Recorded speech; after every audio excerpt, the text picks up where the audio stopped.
This program features live coverage of an African safari and may include animal kills and carcasses. Viewer discretion is advised.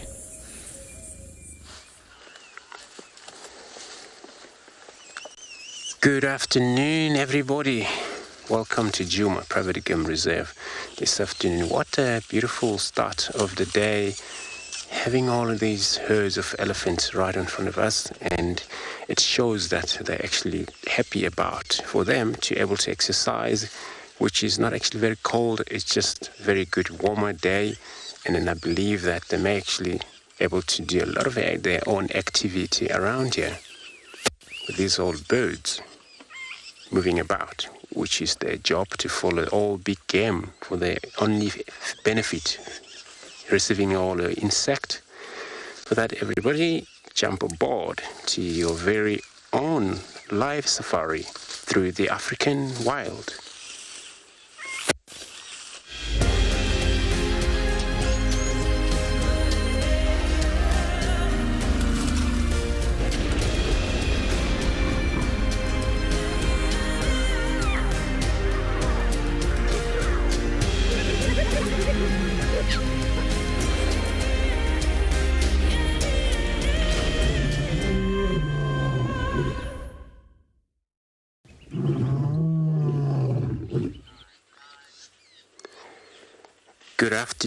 Good afternoon again, everybody. Welcome to Djuma Private Game Reserve here.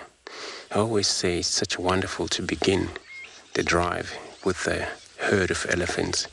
You know, this morning we saw a lot of bulls and they were moving about, and then we heard some of the sound of them when we were close to that lion nest.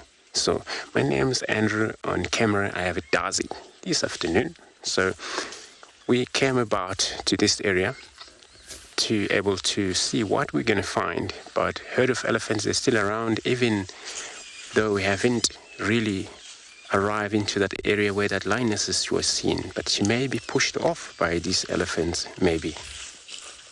And that we will find out.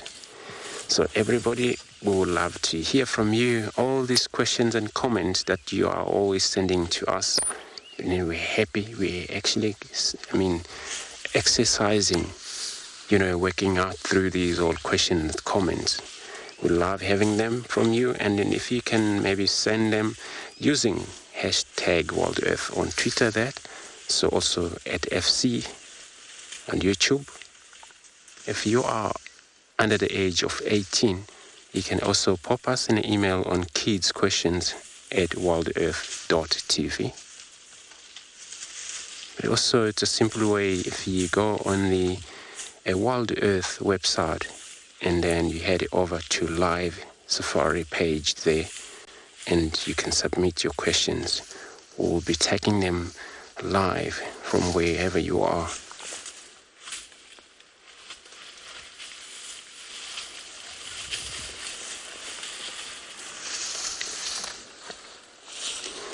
Yeah, it's such a beautiful herd with all these young ones exercising, practicing their jaws.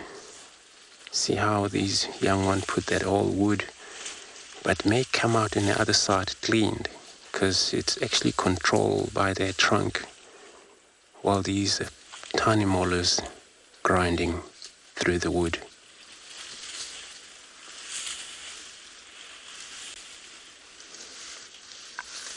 So my plan of the day, of course, I'm making my way to Chitwa. It happens I bump on this herd on my way out, but I may go via where was a lioness this morning, and that a male, just to see if maybe they would be around. And then Cedric, he would spend time maybe looking around for Talamba there, investigating the area.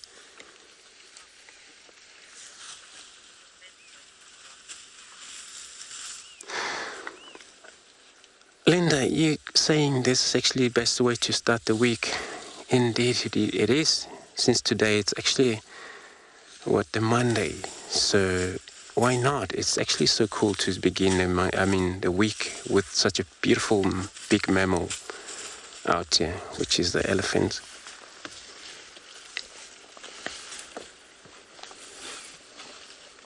They don't worry, these guys. They just move, they take their time. They don't actually get a lot of harassment from anything else. In this group like these, they can able to stand to fight against anything that comes for them. So in Ngala, Trico, he will be mobile about, hopefully. And Steve in Pride Lands, they may also entertaining everybody later on.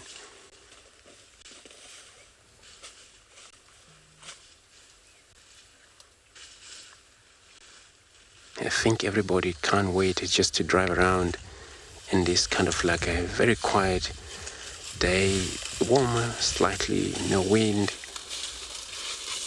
And this is actually for us to help, able to listen around every time you drive. You hope to actually hear anything that maybe make a sound into this bush. Because that's how we find these animals.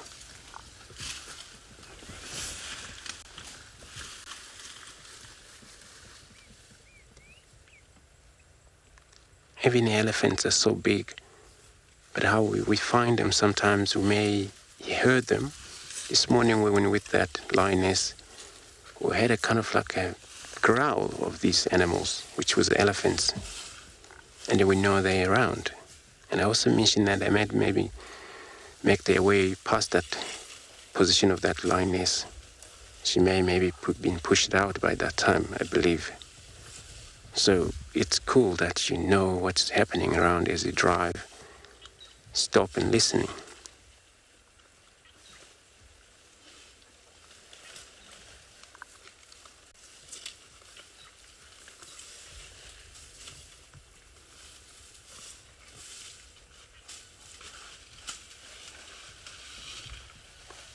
Oops.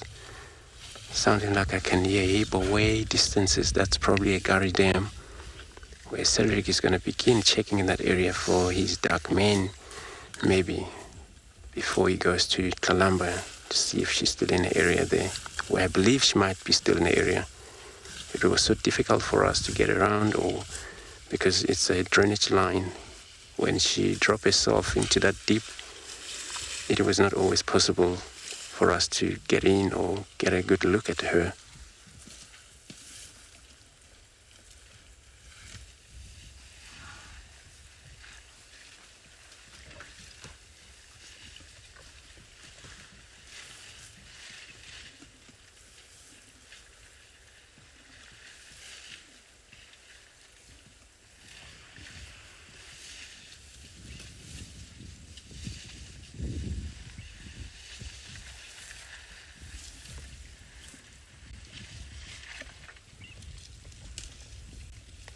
So most of these one are females.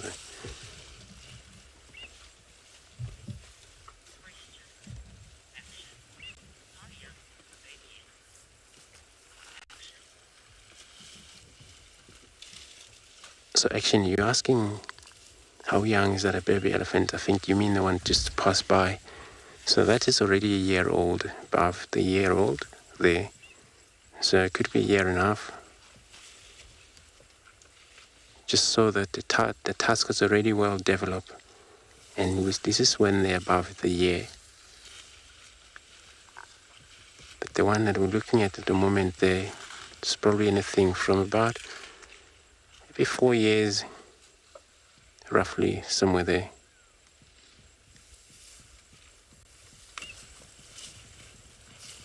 So in fact, I was wrong. That looks like one of these young males. So the young males, they always follow him, especially when they're still age of 4, age of 5, and they still allow to be in the group, but they may follow from far distances as the herd move because they're getting used to be alone sometimes. So everybody, let's quickly look at the weather on our various locations.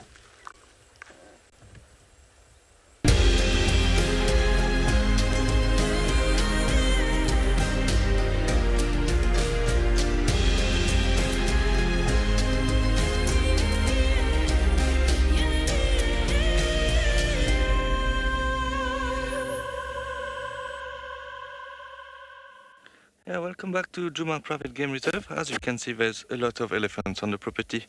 I know Andrew was looking at some elephant, and we are also looking at some elephants.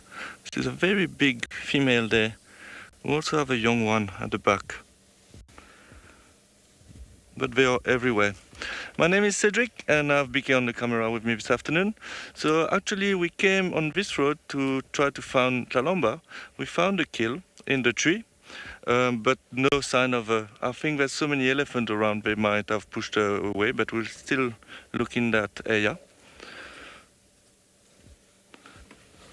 Yeah, so we're next to that little drainage line there, there's some elephant on this side and on the other side as well. So the kill is still in the tree, but there doesn't seem to have a lot of meat left on Kalamba's kill. And the elephants are busy feeding all around.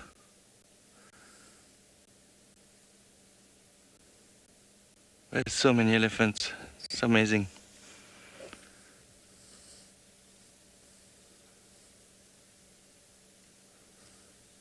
There's another young one on the road there.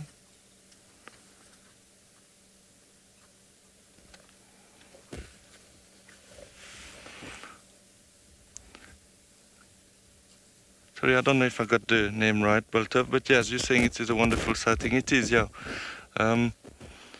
It's always nice to have a lot of elephant around.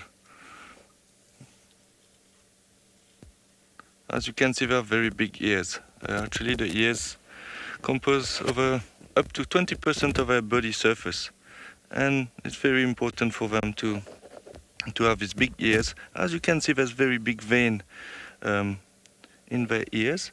So basically, lots of blood goes through the ear, and when they shake the ears, it cools down the blood, which will cool down also their body.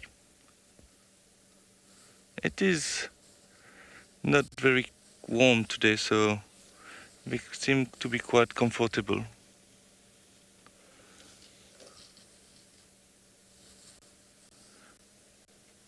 It's amazing, I don't know if you can see now, but sometimes you see them shaking the grass just to remove the dust and the sand before eating it.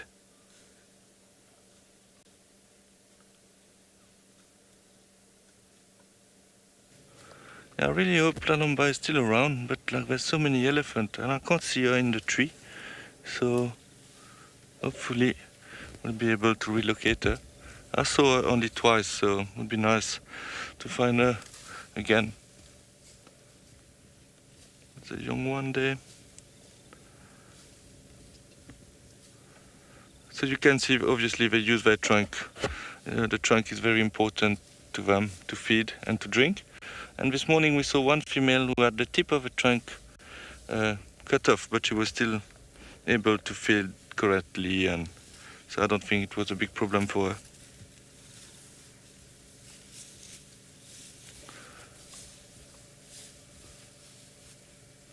This is a very big female there. Okay, we are not far from 3 hours down. Maybe we'll drive there and see if there's anything happening there. I will still look around though for Kalamba in the drainage line.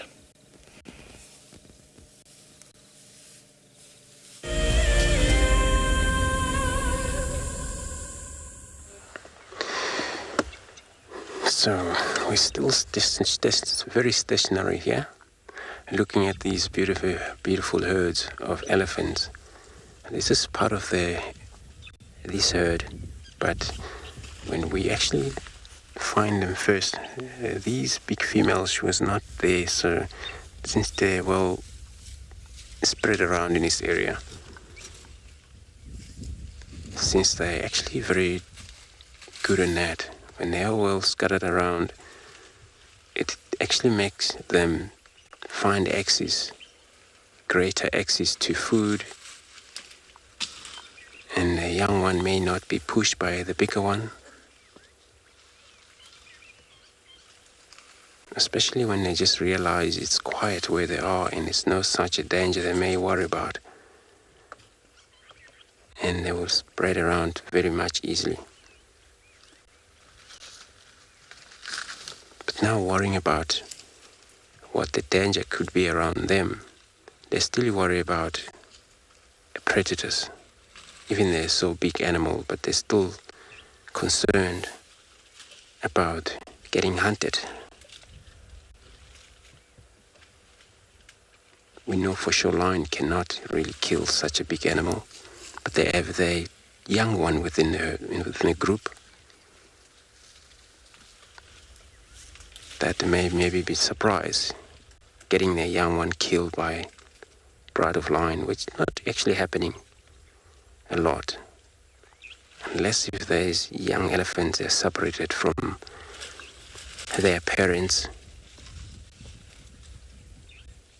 got lost somewhere, and then of course lions come across those young ones and they're still vulnerable to cats such as a lion.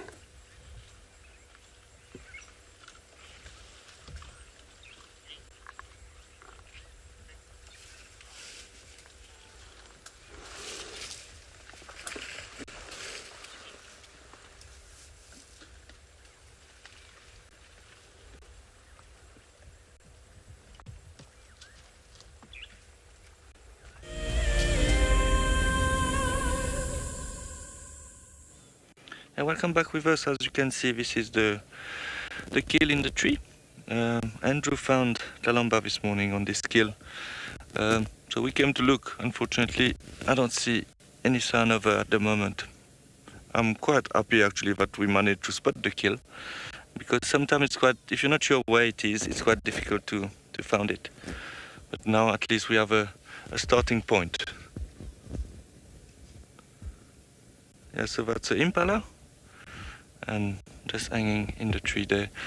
She might still be there, but it's like a little drainage line which is quite thick, so maybe she's lying in the drainage line. But as you can see, there's not a lot of meat left on that kill.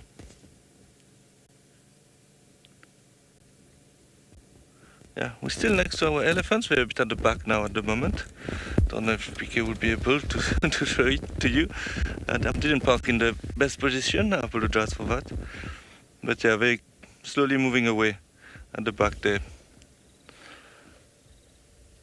I'm thinking now maybe to go check Twin Dam instead of Treehouse Dam first. That can be nice. Maybe there's some elephant drinking there. Yeah, the elephant moved away. Okay, so I think I will still scratch around, but we'll start moving now and maybe drive towards Twin Dam to check that side.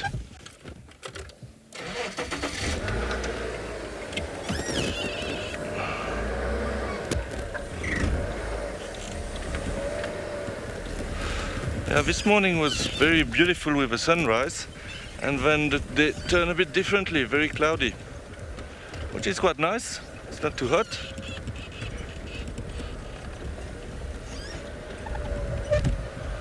Yeah, it's amazing how leopards can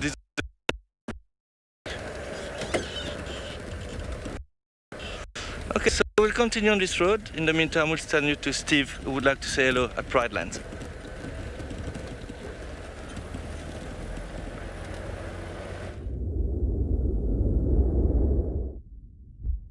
Good afternoon, everybody. Welcome over here to Paluli, to Pridelands Eco Training.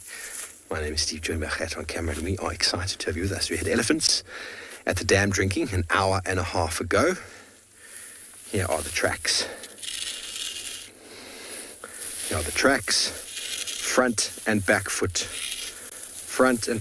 Very, very close together. You can actually probably see it over here more clearly. Here's the back foot. There's the back foot over there. And there's the front foot. There's the front foot, that's the back foot on top. Now the distance between them, indicating this, the big boy, look at that. That he is just ambling, very slow. The further ahead the back is from the front, the faster he's walking. So right now, it's a very, very slow amble. Now when elephants have drunk, they normally move away from the water, feeding. Now we got their tracks on the road now, so we're going to see if we can speed up. We found some dung before, still warm. In my experience, that means less than 50 minutes behind if it's still warm. So when they meander, we can catch them in that direction. Apparently there were 11 at the dam earlier. We got tracks here of 2. So we're quite excited to see if we can find them. There's 2, maybe 3 elephants here. 3. And while we're going to follow up on these ellies, I'm going to send you over to Trico. I'd like to say good afternoon.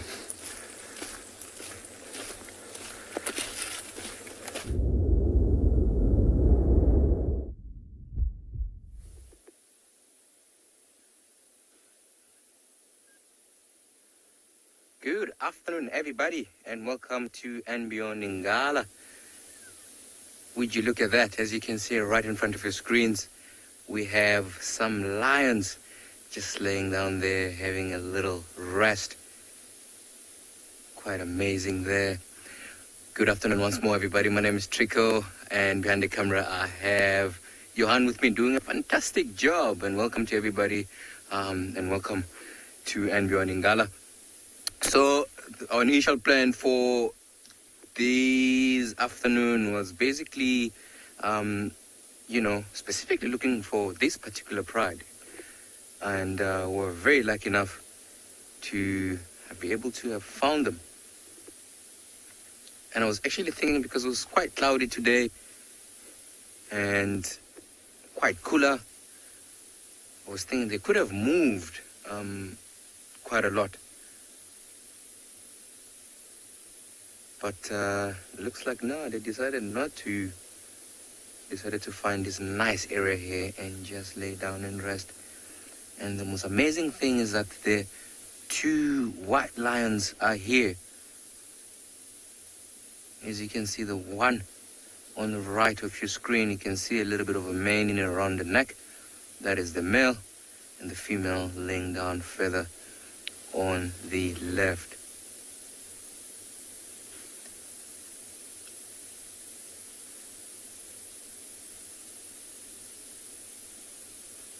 As you can see, they're flicking his ear, trying to get rid of those insects. And the amazing things about these 2 guys, the amazing things about them is that, they're not from the same mother. They're from a different mother, but their mothers are sisters. And those 2 sisters actually carry that gene. So the animals that you see in front of you, they're not albinos. They are actually recessive gene animals, which makes them white, which is quite incredible. Nazreen, welcome, and I'm glad that you can join us here. I am also pleased as well, because I haven't seen them in quite a long time. So it's quite nice to finally keep up with them.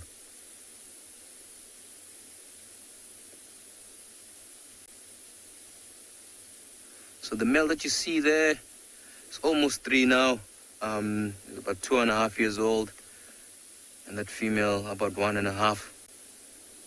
But already you can see their size, even though they're that age. They're quite big animals. And I mean, also, if you can look at their mothers as well, I think one of them is the one laying down sort of right there, as you can see. I mean, look at her size, eh? Very big lioness there.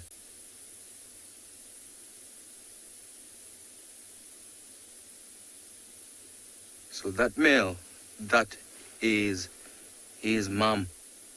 And as you can see, she's actually really huge, as I said. So she has passed on her genes to that male.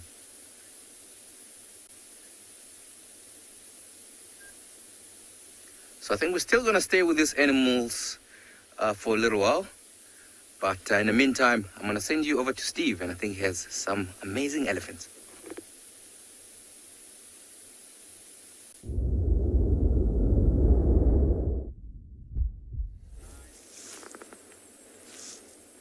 Not sure if you can see one, everybody, but we've caught up with at least 2.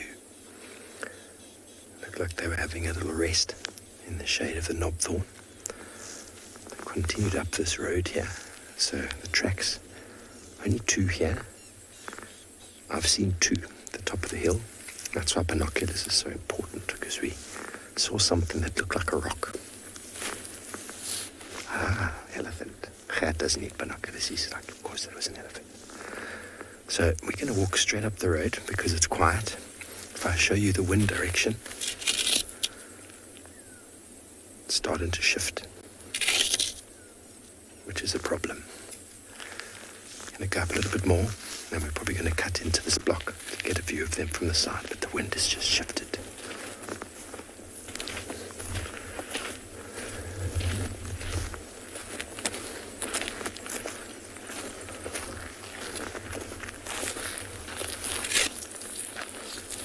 Wind is good again.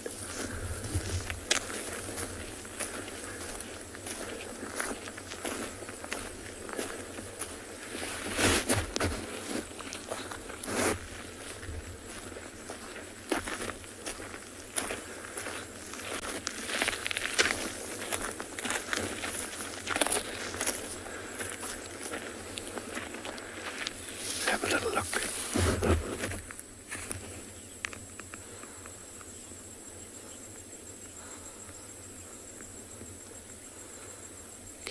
Going into the block there on the left. Mike, that's awe-inspiring to be on foot with elephants. It's very grounding. Wind is still good.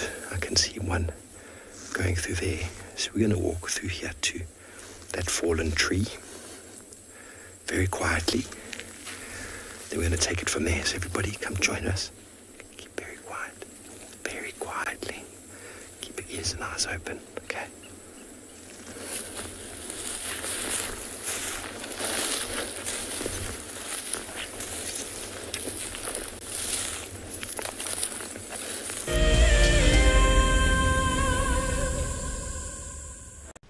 It's been a very chilly winter here in the southern hemisphere, but now it's starting to heat up.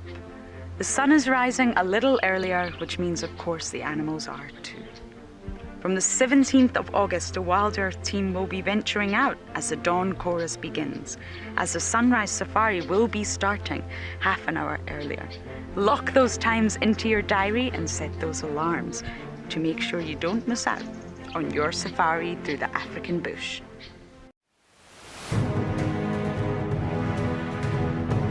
Being nominated to the top 5 and finally being here, for me, it's an achievement.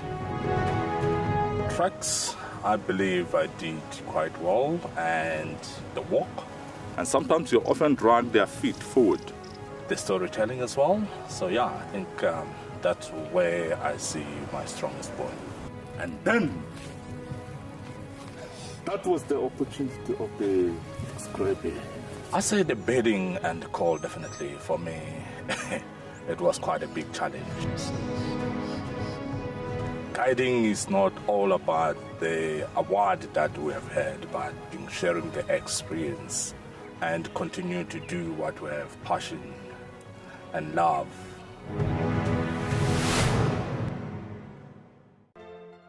Something very, very interesting. I didn't plan this, but this is a scene rarely seen. This is what we call a journey of giraffe. So beautiful.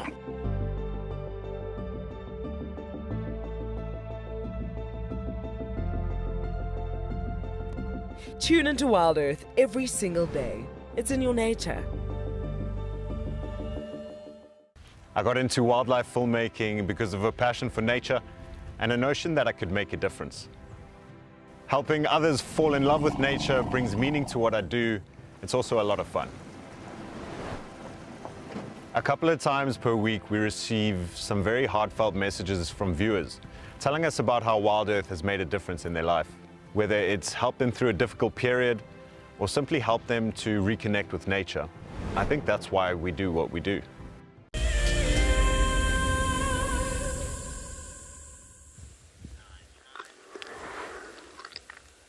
So everybody, we have make our way past this area, but then these lioness and that young male is still around. It's so cool that young male actually is very relaxed at the moment. This morning he won't for sure. As you can see how he just take it easy. On the bottom there of this mound, it seems that that elephant actually didn't disturb them.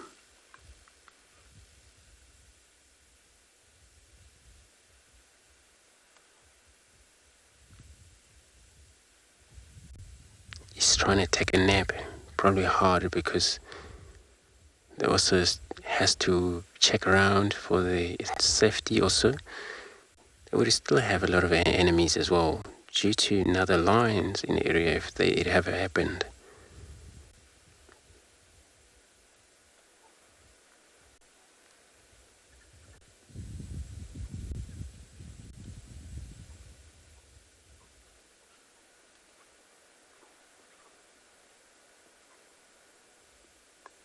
So they've been in an area. Yesterday we were tracking them up and down in this area.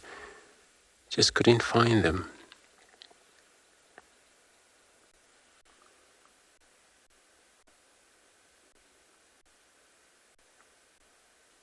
And they're still around. They're still in Djuma today.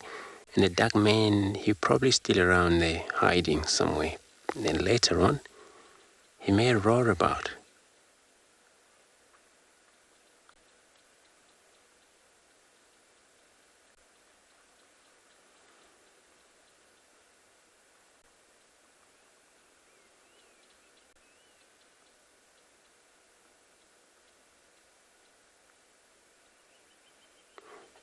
Since she got up into that mound this morning, she's still there. Due to the weather condition, it's great. It's probably warmer for us slightly as well. So for them also, being on top of that mound provide much of a sun.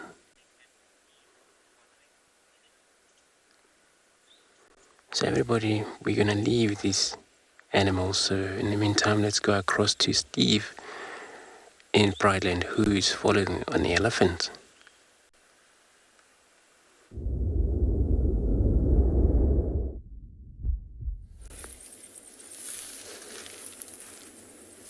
Got them. 1, 2, 3. One left is a monster. He's got a left tusk.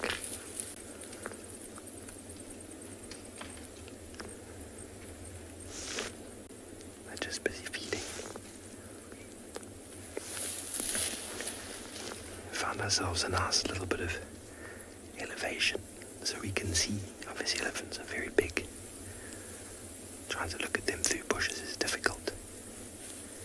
Always try to get some high ground. Wind is blowing right into our faces.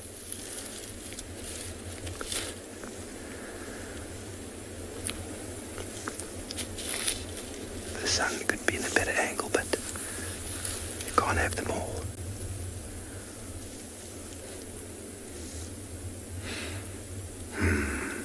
Very, very special. Well, this morning we had buffalo on foot. Now we've got elephants. I'm super stoked.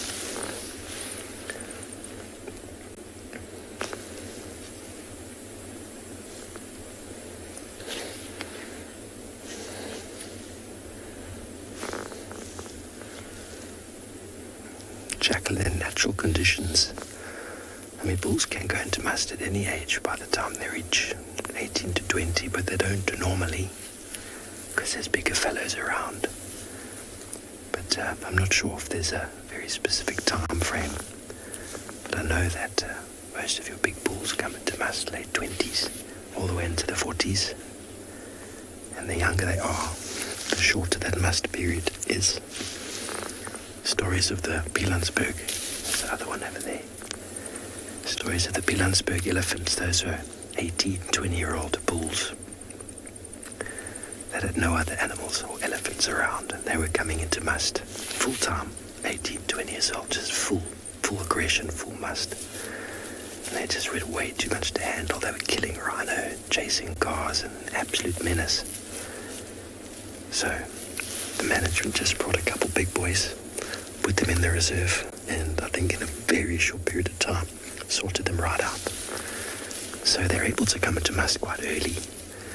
But I can't say in natural conditions like the Kruger I've seen a 18, 20-year-old bull in must. I haven't seen it. If they do, it's very short, spike in and out.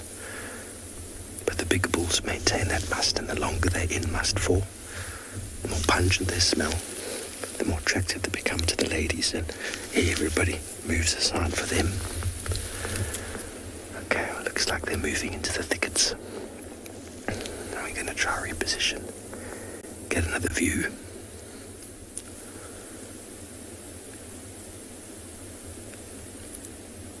The elephant energy is strong this Monday afternoon.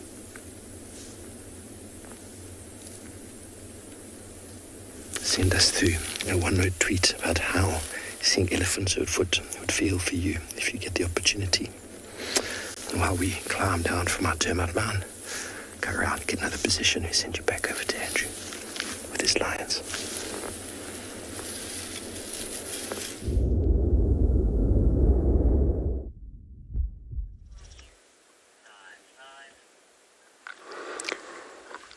Still sitting here, I was actually about to go, but just to see how this female react.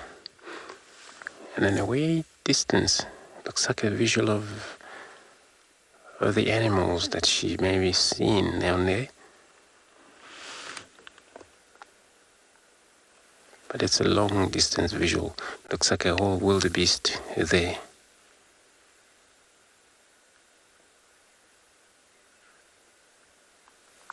But I aren't aware of any situation, maybe, even they do,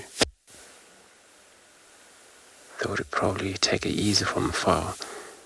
But I doubt if they're maybe aware of the lions being in the area. But the lions seen them.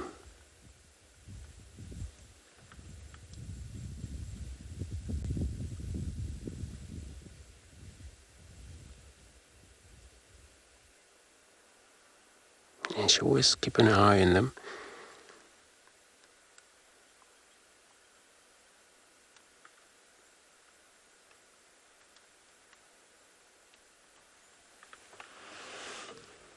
Probably maybe not really desperately hungry, but maybe they're just going to wait until it's dark. The two of them may survive, or will have a chance of survive, with the lioness being with them, with the young male. So it's always chance. Lioness hunt more males can do. And they all push harder to actually get something. Fully grown impala would be enough for two of them for the last couple of days.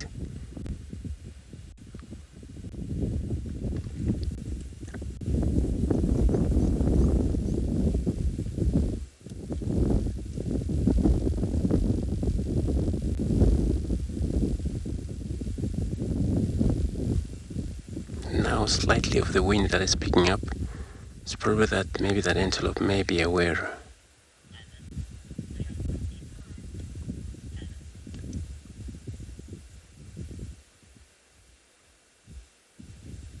Alan, you commenting saying that they're so peaceful. They are actually.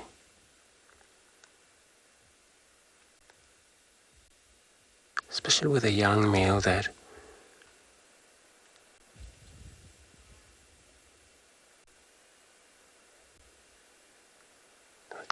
all the mane started to develop.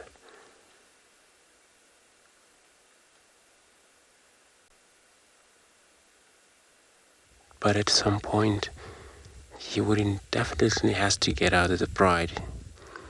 There are three of them, three young males within the Talamati pride, which means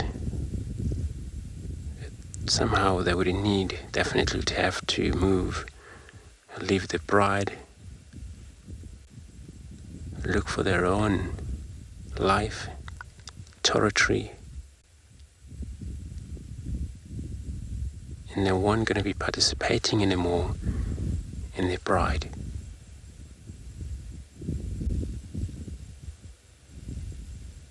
And that's when they're anything from 3.5, 4 years there, they were definitely going to leave the pride. And they will probably have a chance of survive for 3 of them. It's great.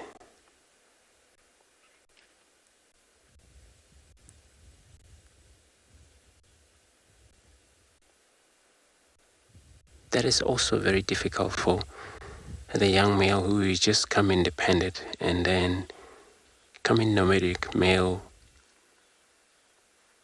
Very hard for him to dominate. If it's many of the challenges would be many of other male around. Wherever he goes, he maybe not able to dominate anything.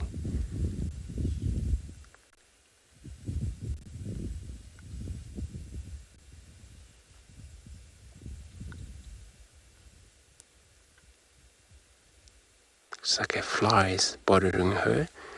That's why she's always trying to get rid of them, trying to bite them. They're so tiny thing, these flies.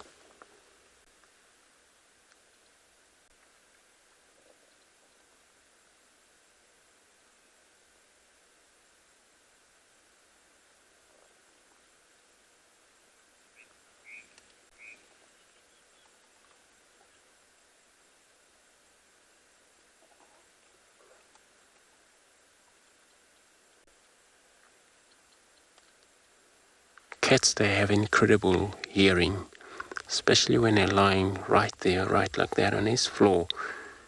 And that ear that is touched to the ground even can hear vibration.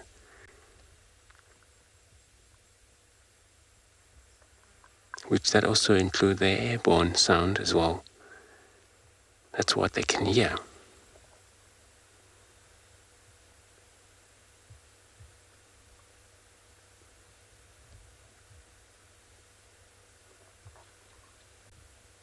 And you see they react quite fast whenever, anytime they can hear anything.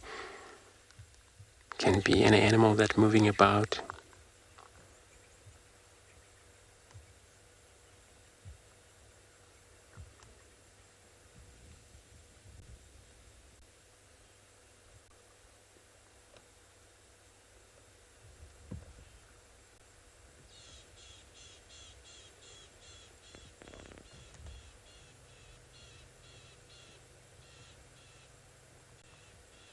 It just look like this male.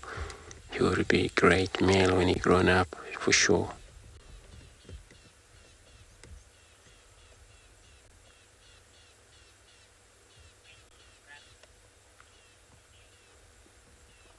So everybody, I'm gonna make myself a way down to Chito from this area, and then we'll probably come back later on to search around. Hopefully we follow these cats when they're on mobile.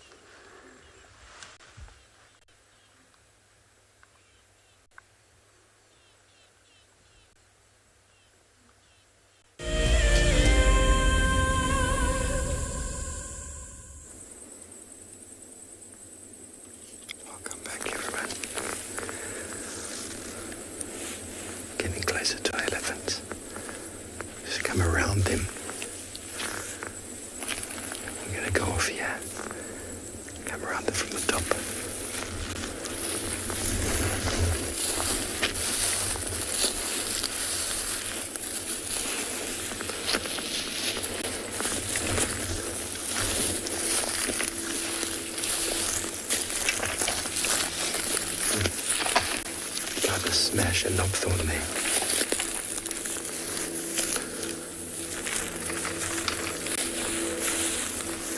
If they smash that, they're not going to go anywhere for a few minutes.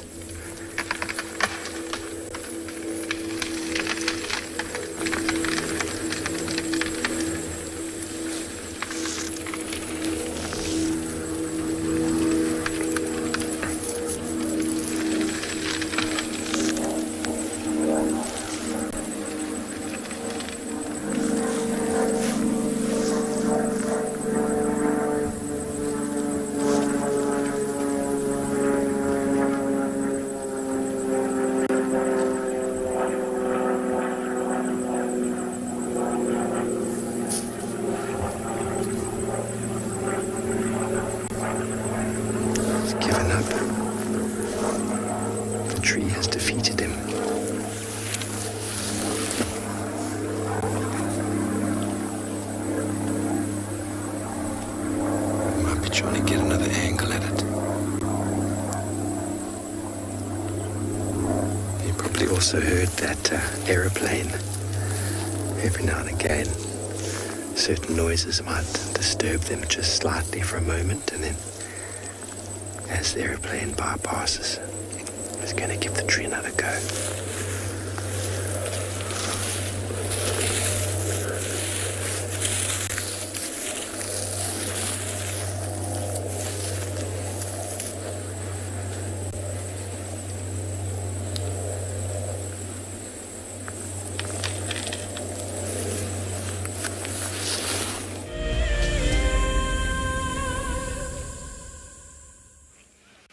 Yeah, we managed to find a lonely buffalo bull. We're just next to Treehouse Dam, and he seems to be alone. It is quite common to have big old male being alone like that. These are the dangerous ones when you're on walk. They are a bit grumpy generally. One reason is that they don't have the safety of the herd. So you can find them sometime, a few male together, up to 10, 15, and we generally call them the Daga boys. Why? Because they are boys, and Daga mean mud. Sorry, mud. So they like to roll in the mud, spend a lot of time in water. So it is in a little drainage line there. There's a bit of mud at the beginning of the drainage line, so I think you feel comfortable there. You can see him staring at us. Yeah, we can run quite fast, up to 56 kilometers an hour. So when you're on foot, you always have to be for the lookout for them. Also, generally they say that when big buffaloes like that charge, they don't mock charge, they generally continue with their charge. So it can be a very tricky situation. You can see it's always looking in our direction because maybe he feels a little bit insecure in the way that he doesn't have any herd with him to protect him. Generally, they are being pushed out of a herd when they become too old, and the new big bull will push them out of the herd. It is quite nice, actually, having a big buffalo like that looking at you.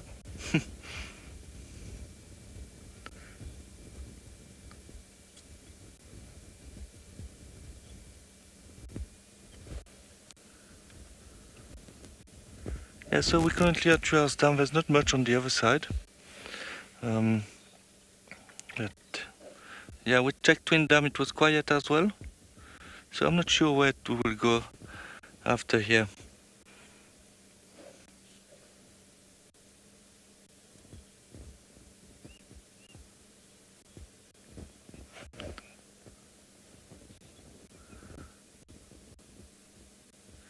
For 50, you would like to know what is considered a safe distance for buffaloes? Well, it all depends of the situation. You can get quite close to big breeding herd. They're quite relaxed because they don't feel very threatened. So sometimes on walk, they will walk towards you and come investigate. But for example, for the Daga boys there, in the vehicle, you can get a bit closer. But on foot, I would say about, yeah, not get closer than 50 meters. Even 50 meters can be quite close. So it also all depends on the situation. If you're maybe on an elevated area, it will be a bit more difficult for the buffalo to charge you. So yeah, but on foot, I like to keep my distance. In the vehicle as well, you have to respect them. It has been in the past that they have been charging vehicle as well. So now we're about, I would say, 50 meters, 60 meters. But we had a good view from where we were, so it was not really necessary to go closer there. Fortunately, he's moving in the bush now. So we can grow very big, and a big male like that can go up to 800 kilograms, sometimes a bit more. And they live up to about 23 years, they say, so it will be between 20 and 25 years, I guess. Okay, I think we'll let him be, as he's walking a bit in the big nest. Maybe if I go a little bit forward, we'll be able to see him again.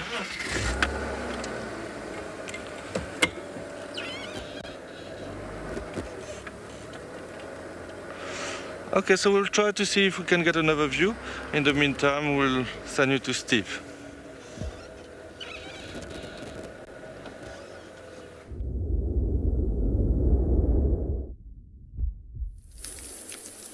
Welcome back, everyone.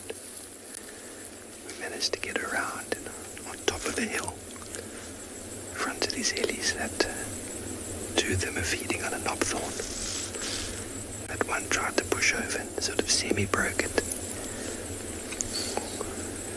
We can see about 4 all here feeding. But conditions aren't great from a viewing point of view, so that's about as good as it gets for now. If they keep going in the general direction they're heading, we'll do a big loop around them and get onto the Dollarite Rocks, where we've spent a lot of time waiting for this sort of opportunity. Okay, I see a 5th one now. Exciting, Debbie. Thanks for that. It is very exciting. Heart-pounding excitement. And not every encounter with elephant will be the same. Hardly ever. Sometimes conditions can be the same, but the sighting itself will never be the same. So take each encounter step by step. Respect is the most important element. Alara, humbling, thank you, that's a great word. I feel humbled to be in the presence of giants. Very humbled.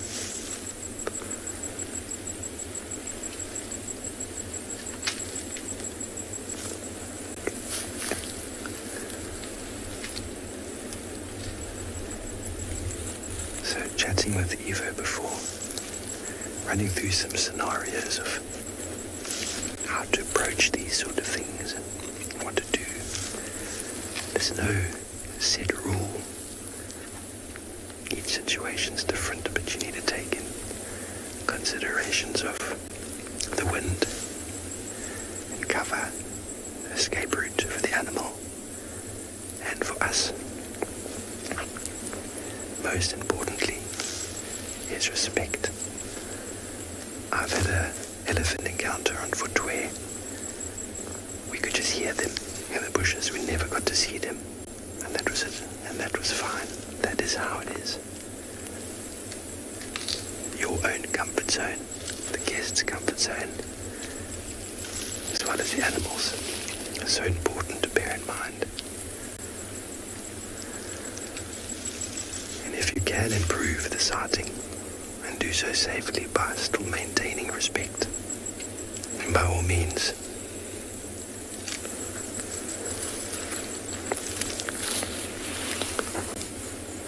Magic Dragon Wizard, this is amazing, isn't it?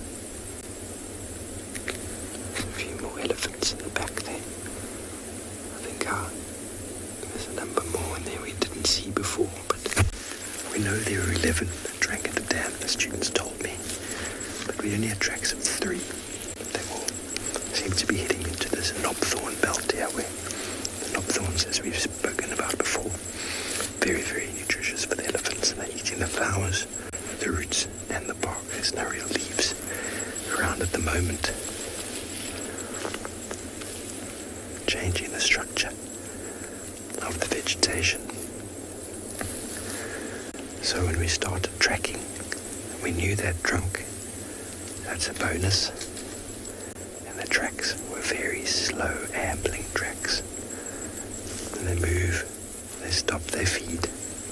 Spend quite a while on a tree. Sometimes they just bypass a tree if it's got leaves. But if they feed on a tree, they can take quite some time. All the bark and the sticks, they can be there for hours, depending on the size of the tree and how much bark there is to eat. Often find a number of piles of dung around a single fallen tree that's been absolutely obliterated.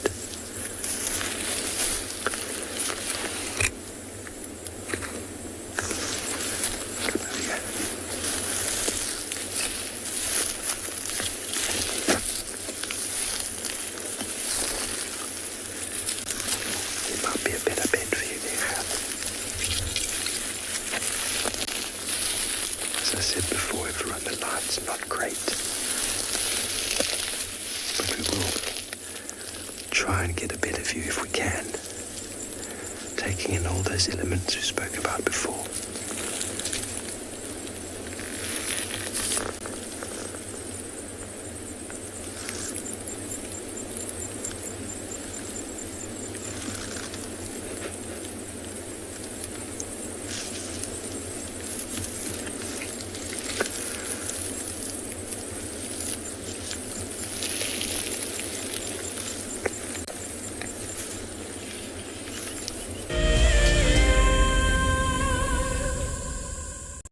The Endangered Wildlife Trust fights at the forefront of conservation, across the vast Karoo and sweeping grasslands, in remote pockets of forest, along road networks, across African skies, and in communities to conserve our wildlife and wild spaces.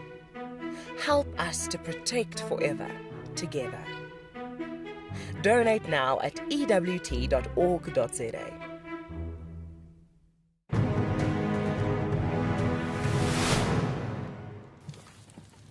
The scribe collected a dry grass, put it next to the water hole as the hippo walks down during the warm of the day to drink the water. When the hippo arrives, he saw quite a very nice grass, an area not to resist to rest. And when the hippo went down to drink the water, and when finished the water, he just lied down. And then, that was the opportunity of the scribe. You know what? Today is my day to pay the revenge.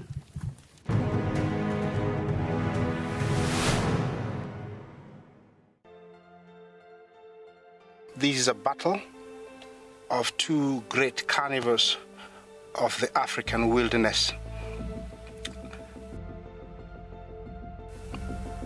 Whew. Whoa! You don't want to be under those jaws. Definitely, this round goes to the lion. Look at that. Fantastic. Expect the unexpected here on WildEarth daily. Delivering 6 hours of HD wildlife content live every day is no small feat. It's a massive team effort, and we all rely on one another. Cam ops have a bit of work to do in the morning, up nice and early, get all the checks out of the way, and make sure we're ready to go live. Helping others fall in love with nature brings meaning to what I do. It's also a lot of fun.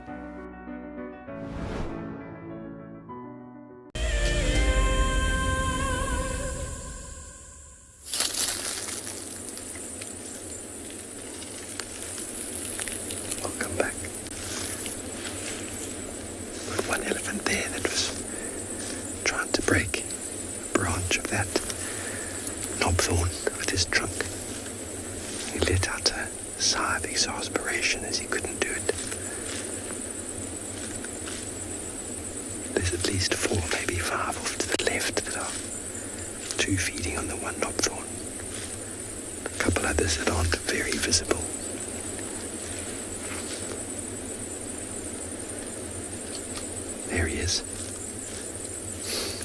In case you couldn't see him above the bushes.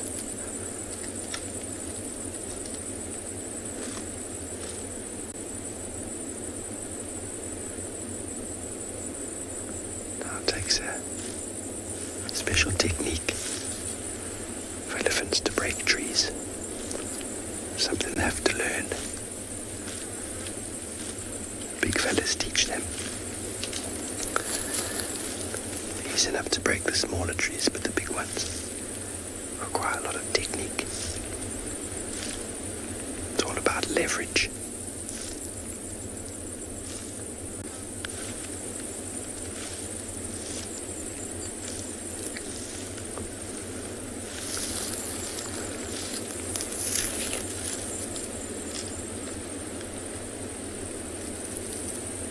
Lovely, the knobthorn flowers.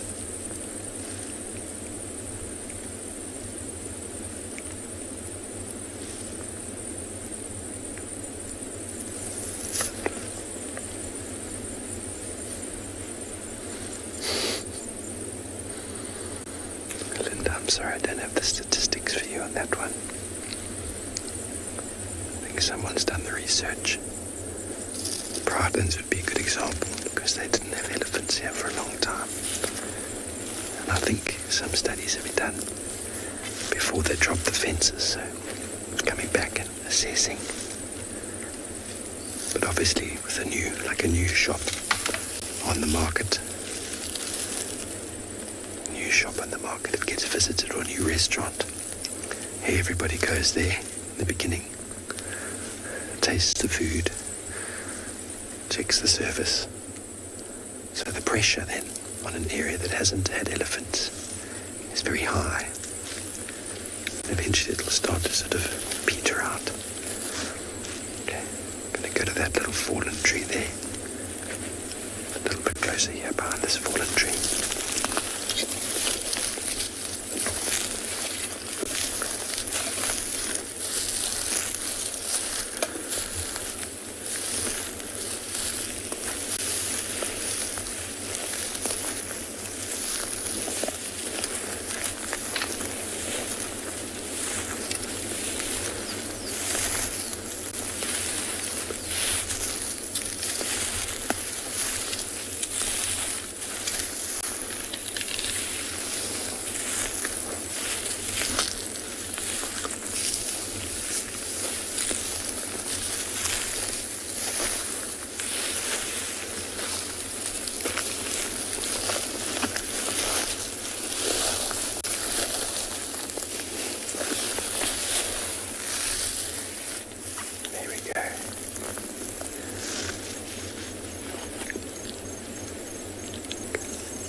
Doesn't look so big from over here, but he really is a big boy.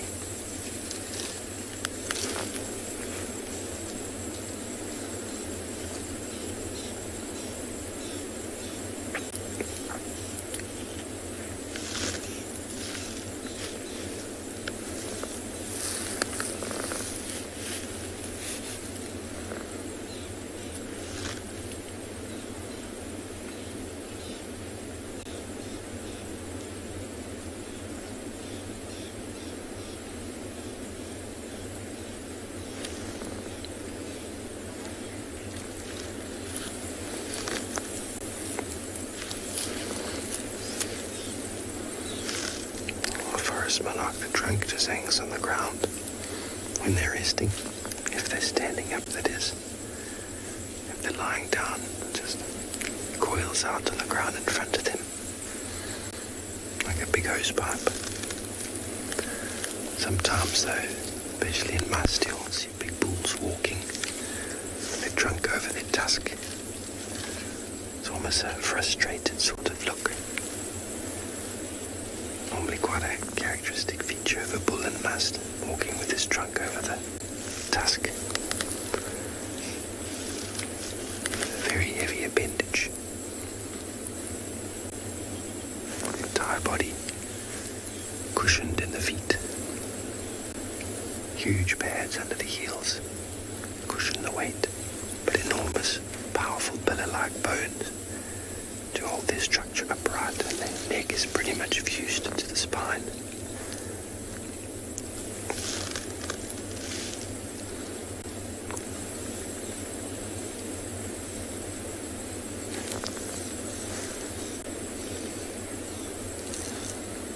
Okay, well, we're probably going to stay right here.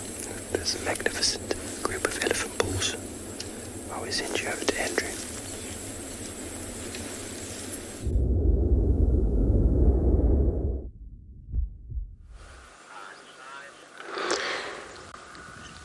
So yes, indeed, we are in Chitwa Dam. Here we got a Ngala crocodile, the decent male crocodile that is, maybe there's more than one there, there are two of them, basking about.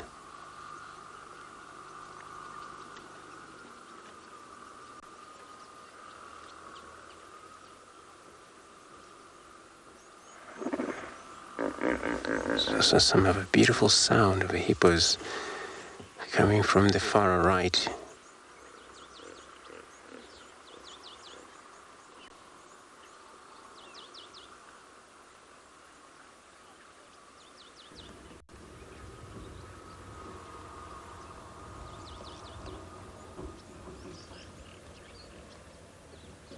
See these hippos in there. So they were just gonna, when it's quiet, I know the hippos there. I mean the crocodile is there also. So they're all aware of that. Crocodiles being close to them. And they were trying to keep the distance as much as they can. Since that crocodile is still enemy to hippos, especially these young hippos.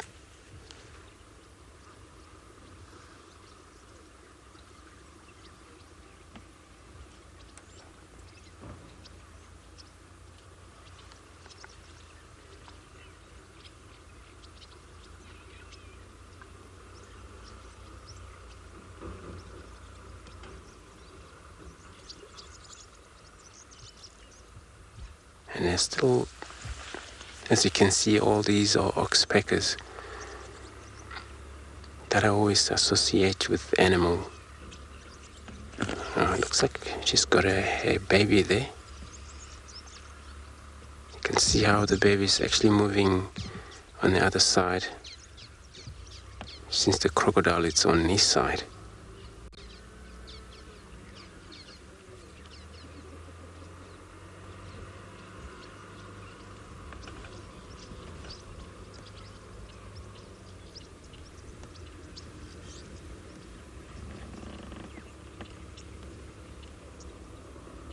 All of the calciums on the forehead is just from these birds, the oxpeckers that defecate on the animal.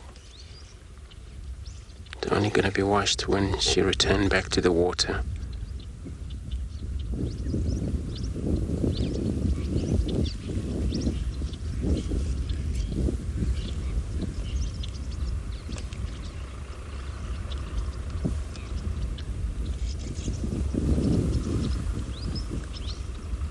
They're all going to be permanently out of this watering hole when it's dark.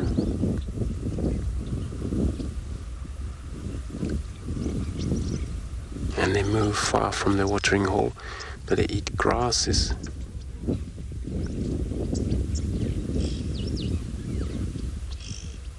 they're more likely to go places there where they often go, because they finally develop their own grazing space around the termite mound.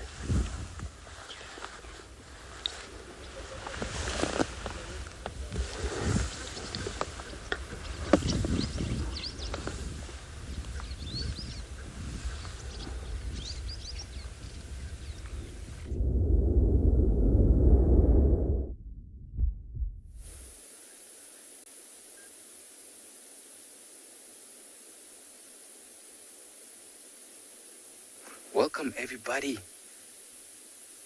So we're actually on our way to a waterhole in the west, and we just came across these magnificent young giraffe.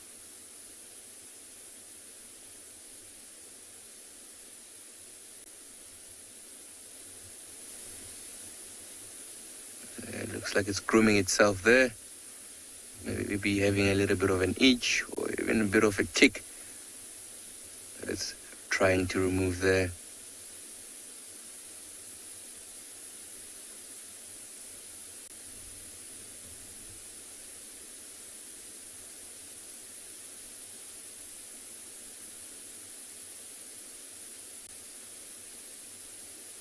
And this giraffe that we're looking at is actually a young giraffe.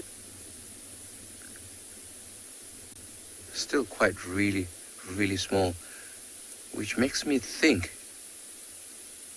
of where the mother could be. It could be that the mother is somewhere in the thickets there where this giraffe is going, because sometimes they do leave these youngsters by themselves, but like overwatching them from a bit of a distance. I don't know if you can see the top of the head, those ossicles, they're still much more fluffier and much more thinner,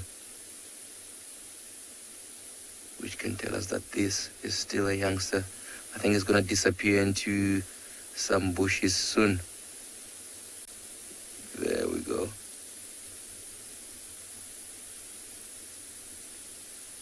Actually, there's another giraffe in the distance, right on the other side, so that could be mom.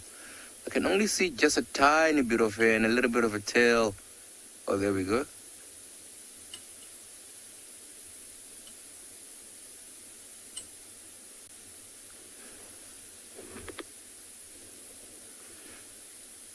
Yeah, disappearing right into the bushes there.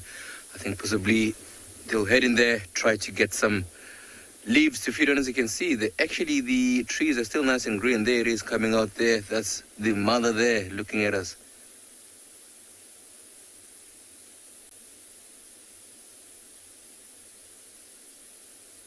That's incredible. So this mom, what will happen is she would have had that baby and she would have been pregnant. With the gestation period would be around 15 to 16 months. And then a single baby giraffe was born. And it's quite spectacular because the babies, when they're born, they are actually what I call precocial young. So they are born, and within a few hours they are be able to move around and be able to run a little bit and keep up with the mother. Yeah, I think they're going to disappear there. So I think what we'll do is we're going to keep on heading west and try to see if maybe we can see or find anything interesting in that area.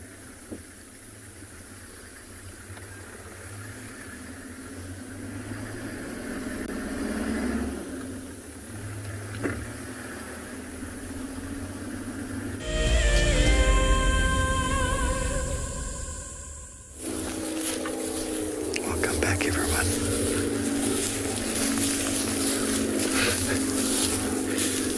Here, play the game.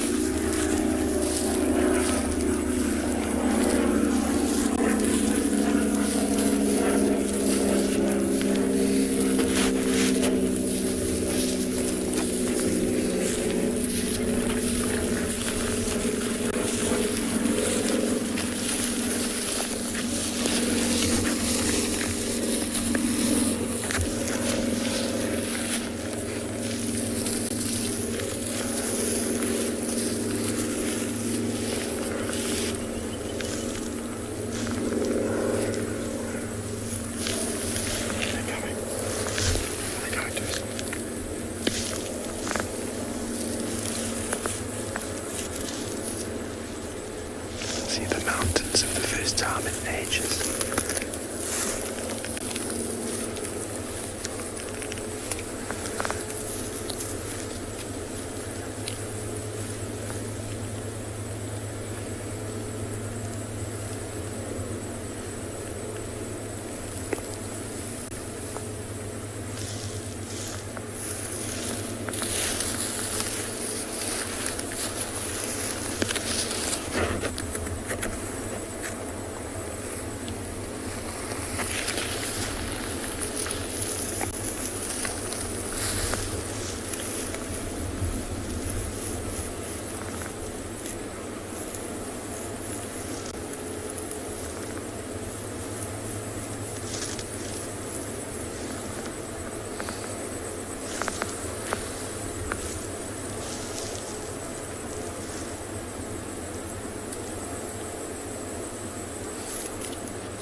Welcome back with us. We just bumped into Darkman, quite far from where he was this morning. Well, when I mean far, a few hundred meters, maybe a bit more. But we drove this road earlier and he was not there, because when we zoom out now, you will see he's lying almost on the road. And we didn't see him, so I don't know where he came from. I'm pretty sure I would have not missed that if I was driving here and he was lying there. He would have also probably stood up and got a fright. So, yeah, so we're quite happy about that. So we were going to check Gary Dam again and see if we can see any sign of him, and we were very lucky to bump into him in the road. This is like the most common sight that we see of him, lying down, looking at us.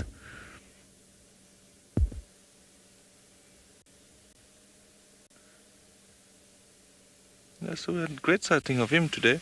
Well, we've got him in the morning 2 times, and now this afternoon again. I think he's becoming the lion I'm seeing the most lately. But I know that a lot of you really like to spend some time with him, so that's great.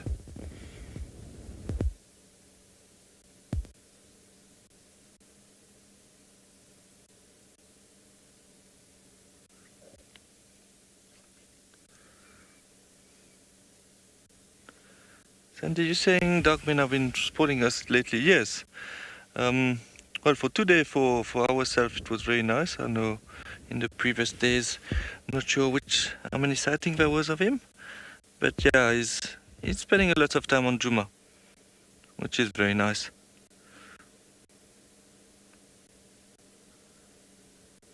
You can see him shaking his tail there, and pushing the flies away.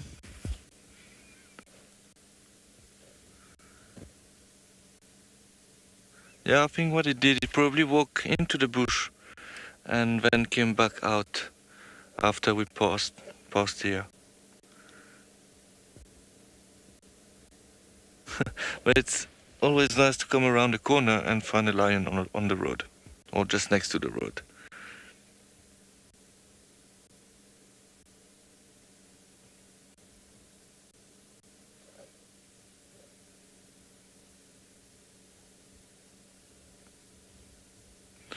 Okay, so we'll sit with him a bit longer.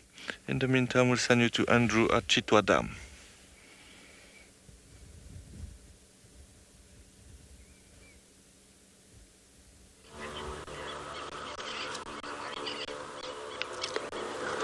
So, yeah, yes, good luck, Cedric, there with the Darkman. But yeah, we're still sitting here with the hippos.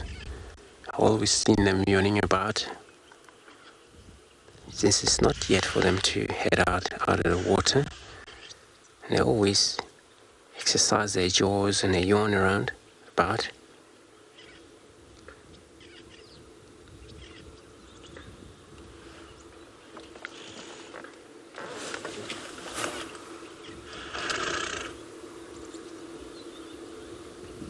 And they would spend a lot of their time during the daily basis under the water. When they get out of the water, is that they will manage throughout the night because there's no sunshine, so they won't gonna get any sunburn. And there would be a secretion during the movement of the night time outside of the water, where it's within the skin. They got a little small holes, which is our kind of gland secretions, where we're able to soften their skin when they're out of the water.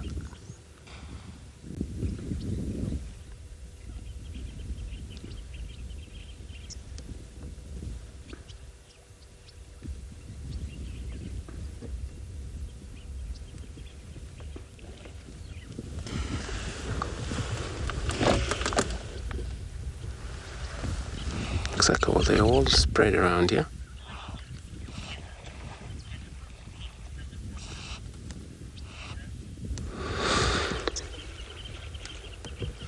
Heather, you're asking with the Hippos See Underwater, so they're more likely to close their eyes when they're submerged under the water.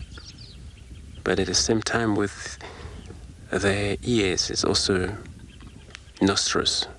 It's also shut off when they submerge underwater.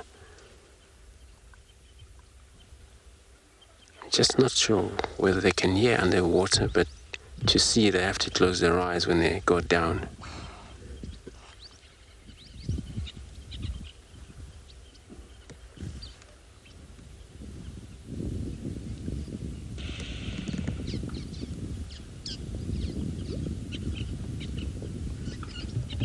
And that's why they're well developed with these tiny little ears. Compared to the rhino, rhino's ears are quite far too big with the hippo because they have to be in the water also. His ears are so unique system, not how it works. Hippo can control them by opening them and also close them, especially when they're in need to go back to water immediately, submerge, and the nostrils as well. They all cannot take a breath underwater. And they only do that when they appear every now and then.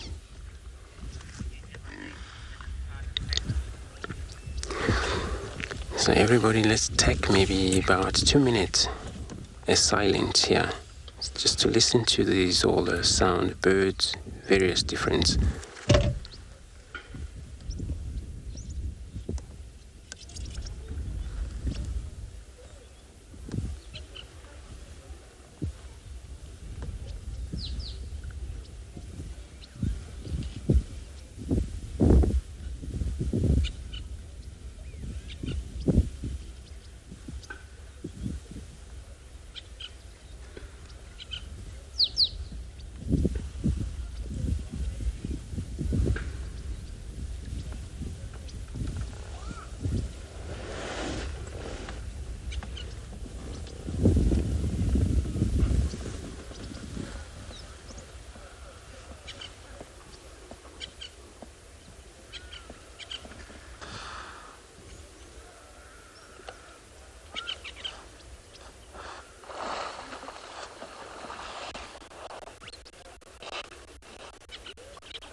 So we're going to stay put here just to see what is going to be coming to the dam to drink while we're around.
It's day 1 of the annual South African Guide of the Year competition, and our first foot into this competition this morning is all about tracks and signs.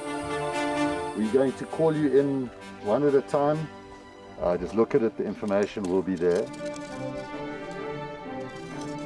Our 5 guides have been tasked by the judges at figuring out who is what is who, and where they go in the bush. It's either Franklin or guinea fowl, but because of the volume of other deposits in the area, we went with guinea fowl.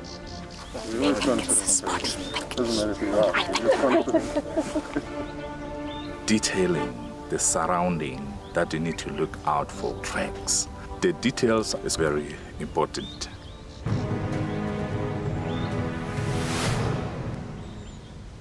Looks like it's a very difficult climb because every time it tries to climb, the ground is breaking, so it slides down. But it's the only one. Look at that. That is the call of desperation with a cub. It's like, what are you doing, mommy? Oops. Oof. Expect the unexpected here on WildEarth daily.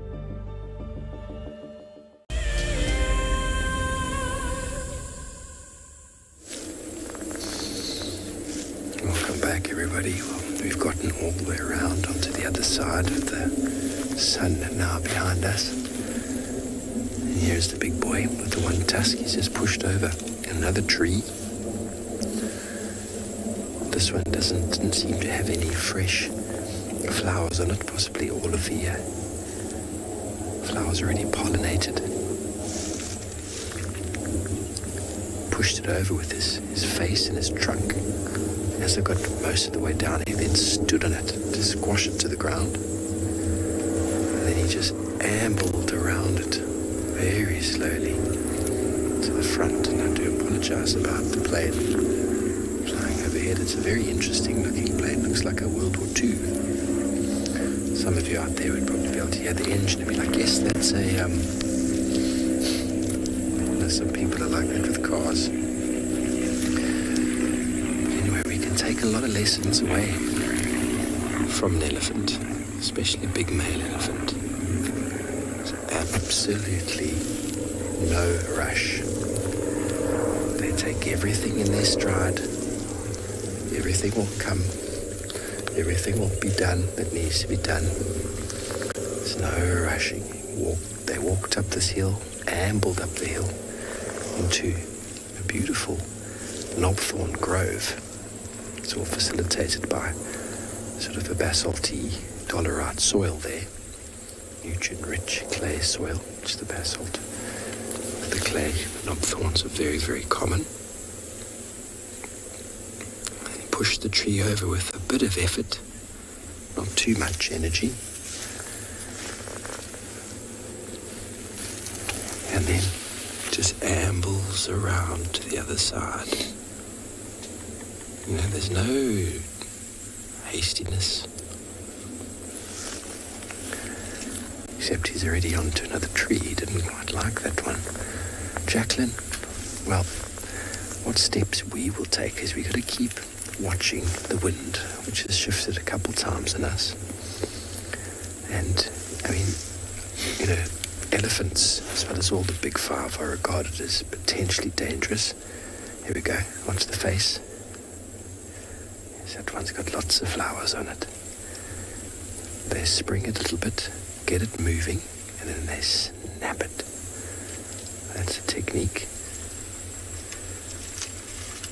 Maybe not this time. Maybe he's going to shoulder it over like a rugby player now.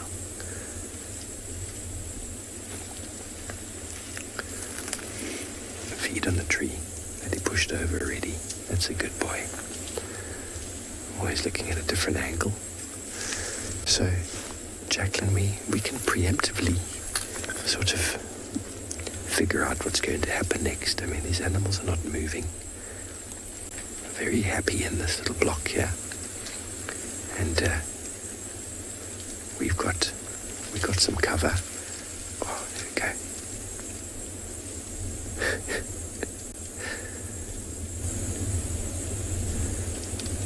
gears would have smashed that tree.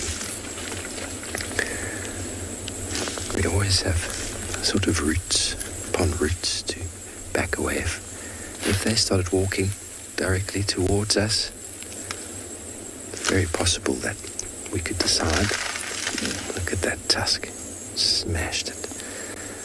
If they walked towards us, there'd be no sort of negative behavior from the elephants. Elephant bulls specifically they're not looking to cause trouble, seek out any trouble.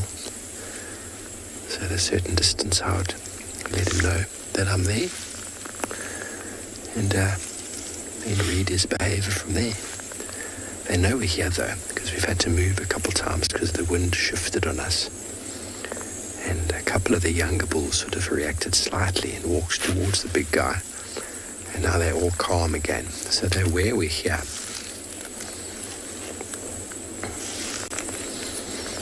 And so if anything, if they did come towards us, it would be more of an inquisitive sort of searching than anything else. Marai, when out on foot, you could check the wind as regularly as need be. When you're starting out, and you're on an assessment, check it every minute or so. But when you've got very good cover and you're very, very safe, everything is perfect for you, then the wind changing direction isn't not going to affect your behavior or your situation at all. But if you do have breeding herds of elephants that you're trying to get a look at, you check it very regularly. But you also become very alert to your senses and the wind as it shifts on your skin, your arms, and the back of your neck. You want to, in situations with elephants, especially with breeding herds, is to have the wind sort of touching your face from the front. If it suddenly shifts from the back, then you must be very careful. But breeding herds of elephants require a whole different scenario of walking, just because they have a little bit more to worry out for. Their calves, bulls, they're way too cool to be bothered by anything other than a direct threat in their immediate space. So the chances of them looking to seek out any sort of negative reprisals for anything like that is very, very limited. And having been with him for some time already and having seen no reaction, especially from the big guy, everything is going to be just fine. Well, talking about big guys, Cedric is with one himself.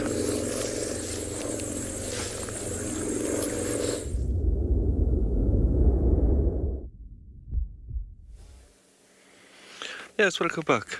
Dark Mane still lying flat. Looked like he decided to stop looking at us and just relax there. It is very quiet where we are now. I can't hear any other animals around. There was a grey go-away bird going a bit crazy on the side, but I think it was because maybe he probably saw Dark Mane. Like the wind is picking up a little bit. It is quite cool, so hopefully it will start moving a bit earlier. Generally like to lie down until quite late. Sometimes when we end the show, he's still sitting in the same area, so hopefully we'll move. On our side we'll sit a little bit longer with him, but maybe we'll, while he lie here, check around again for Tlalamba, we're not too far, and just drive around the block here.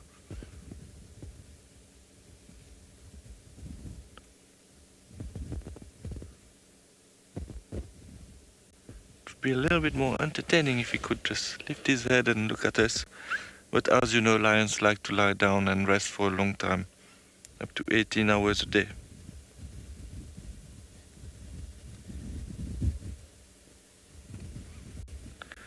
Okay, so we will sit here. Actually, no, I think I will start to look around the block. In the meantime, we will send you to a different location.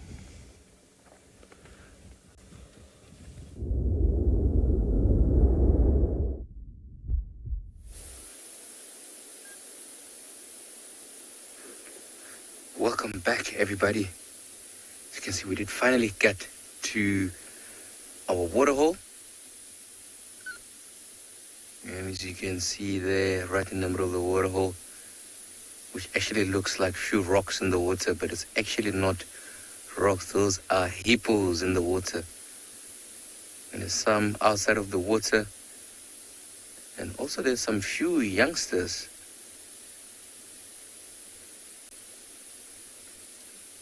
There we go, you can see that youngster just behind that one there.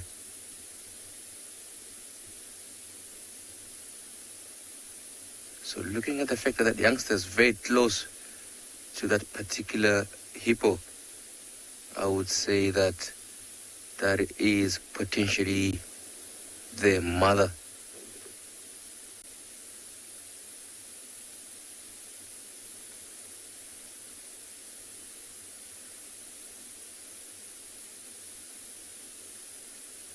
It's quite interesting. So what will happen with these hippos, or the mother of the youngsters? So usually the mating takes place in the water, and after a gestation period of about 225 to 257 days, a single calf will be born, and usually weighing around 30 kgs, 25 to 30 kgs.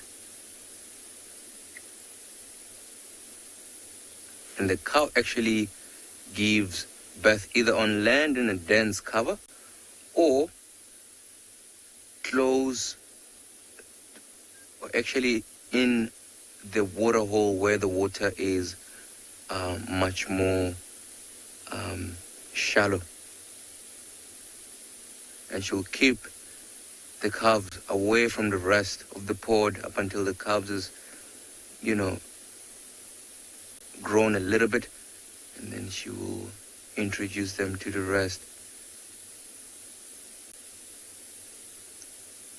Look at that one right on the edge of the water hole here.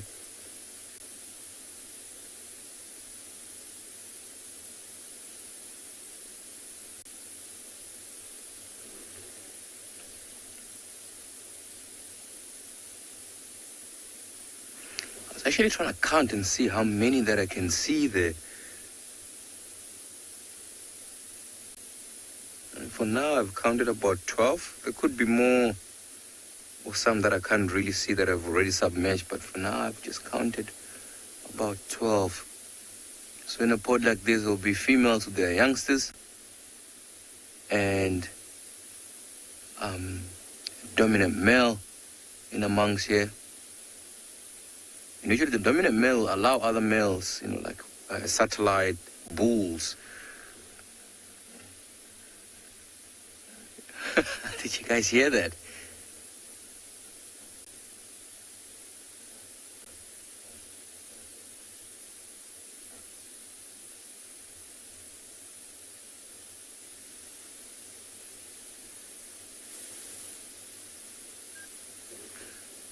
So basically the hippos were actually vocalizing. I don't know if you guys have heard that. They're just communicating with each other there.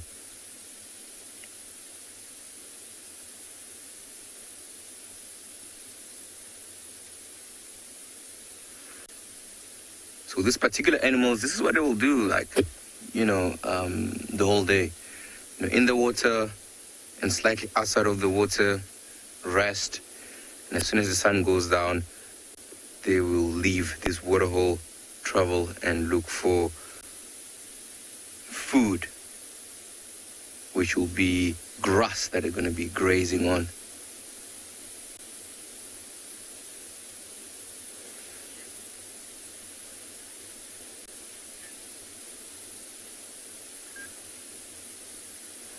Jackson, welcome. I'm glad that you can join us today here on Ngala on your live safari.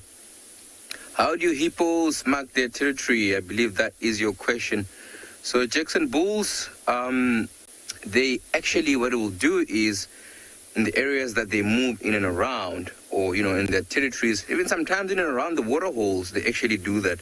So what it will do is, while defecating, they will actually flick their tail side to side, okay? And what will happen with the defecation, it actually spreads around. And it actually has such a very strong smell, okay? So, and they will do that in particular, different areas in and around their territories, and that's how they mark around.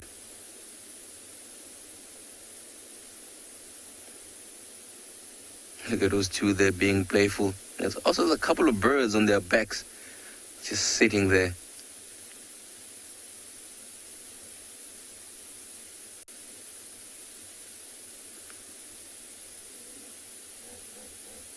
So those birds are the oxpeckers, red-billed oxpeckers looking for some ticks. And also some of them are just sitting there, they just find, a comfortable area to just land and just sit there.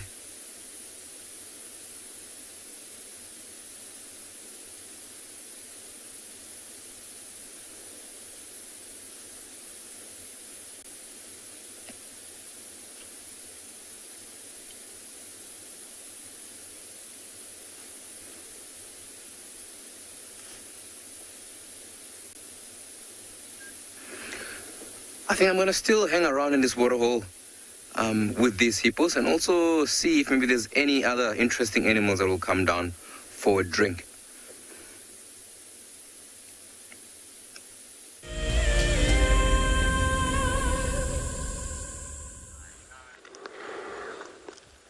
So we got a male waterbuck. He's just looking around. I'm not sure what's wrong, what he has seen around here. He was just all of a sudden crossed the road with running. Can be maybe on a look for females. It looks actually decent bull that he may be dormanting around here.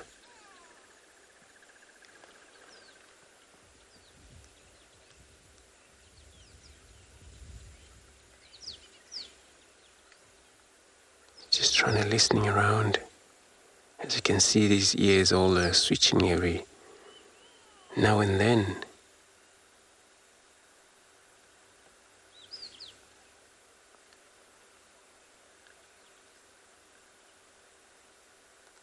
But you also have a decent pair of horn.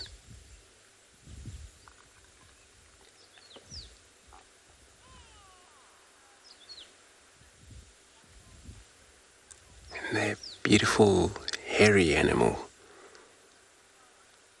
More than all the antelope we have. It's one with a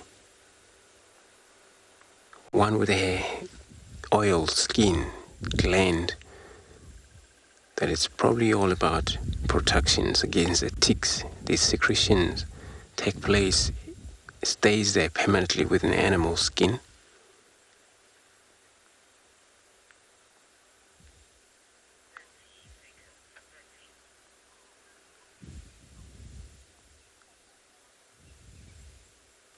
And it's such an incredible, beautiful animal.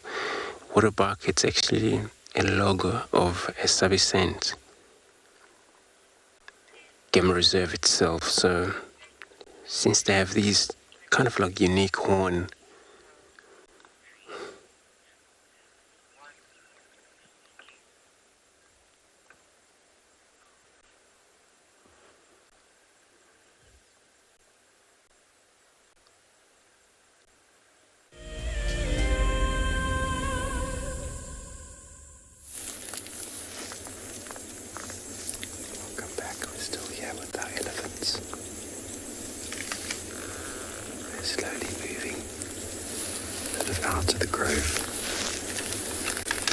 us. We just moved up a bit to get some more cover.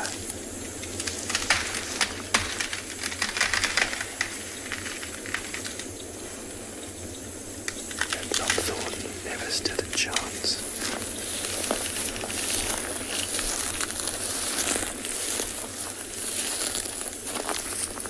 I'm gonna fight over it now. Gonna fight over it now. There's two.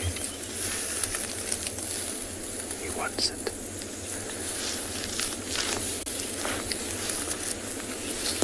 The one bull smashed it, and his friend said, "That's mine." There's a big displacement behavior in elephants.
the other one said, thank you very much.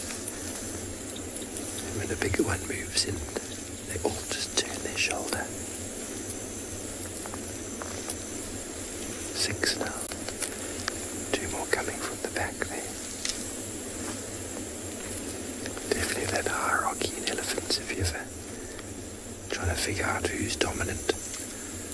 You're watching them feeding or drinking. The dominant ones will walk in. Those who show submission will turn their shoulder, turn their bum towards them.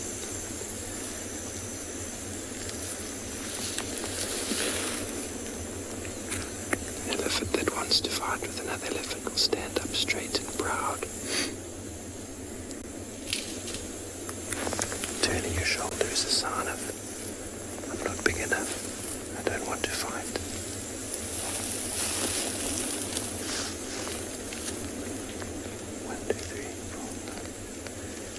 Now, coming out of the woodwork.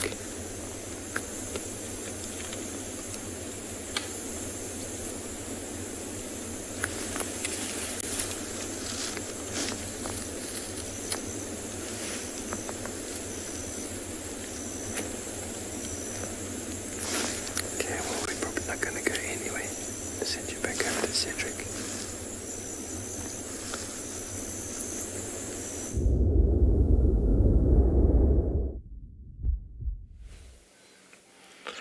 Yeah, welcome back with us. We just left Dogmain, drove past Gary Dam, and now we found a very nice marabou stalk standing on that dead tree there. I didn't want to go closer because I was scared it was going to fly away, but it's always good to check the area where they are because they do scavenge. Sometimes you find them on big carcasses with vultures, so it's always nice to check around. But obviously if he's standing in the tree and he's not on the ground, I'm not sure if there would be anything on the ground. It is a very big bird. The wingspan can go up to just under 3 meters, and we can stand at just over 1.50 meters and weight just over 6 kilograms. So they will scavenge, but they will also hunt and feed on small mice, fish, birds. So they have quite a big variety of food. Even some newly hatched crocodiles.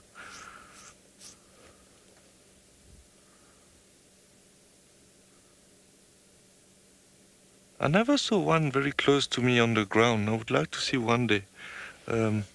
Maybe on a kill, if there's a few of them, how tall they are next to you, because obviously we say 1.5 meters, but it would be quite impressive to see it next to us.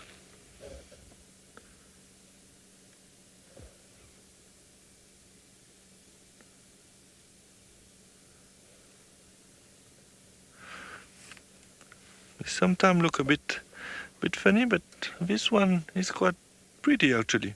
There's beautiful lines on the wings there.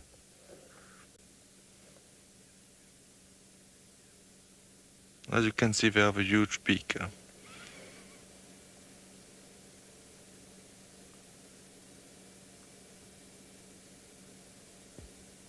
So they are listed as near threatened in South Africa, but you can see them quite often. I remember one time I was in the Kruger National Park next to a camp called Satara, and they have a big dam there, and it was amazing. There was like hundreds of them at the same time at the big dam. When I mean hundreds, probably 100, not more than that, but it was really, really impressive to see so many marabou stock together. I'm not sure why they would spend so much time together, but it was really, really nice to see.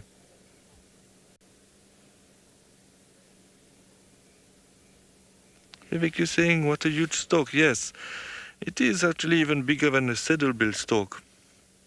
It is very big.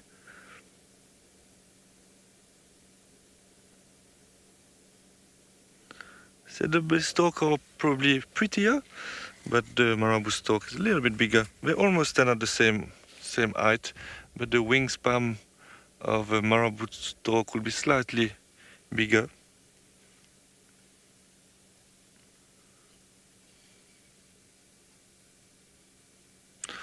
Okay, so I will check around here if there's anything, maybe a kill or something, but I don't think so.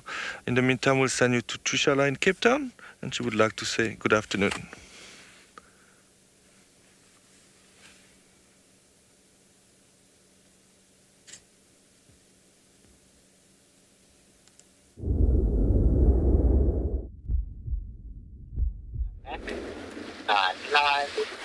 From one awesome bird to another, I believe you're looking at a marabou stork.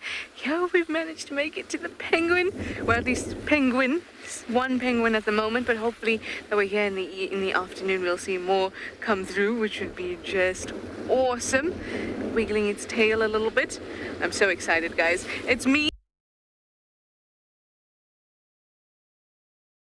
I'm so excited, guys. It's me.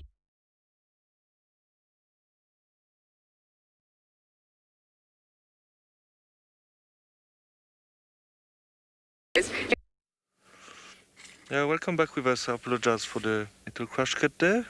Some technical issues. So we're still with our marabou stork. It did a little bit of a stretch earlier. It was quite nice to see. Hopefully we'll do it again.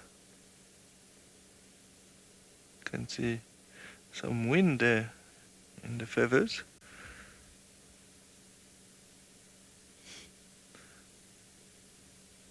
He's looking down. Not sure. Maybe he's seeing something that he can catch. Or he's just looking around.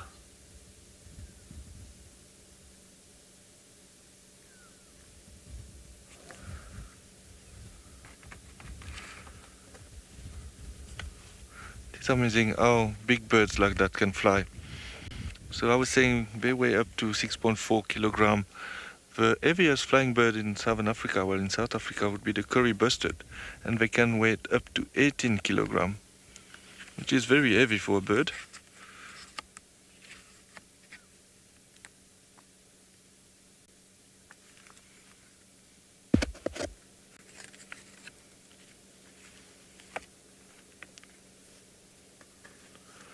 Yeah, I think when we will be able to move, we will do a little loop around Central Road and then maybe Vultures Nest and go back in the area where Tlalomba was seen earlier. Also, it's not too far from where we left Dark Mane, so probably we'll have a chance to see Dark Mane hopefully a bit later as well.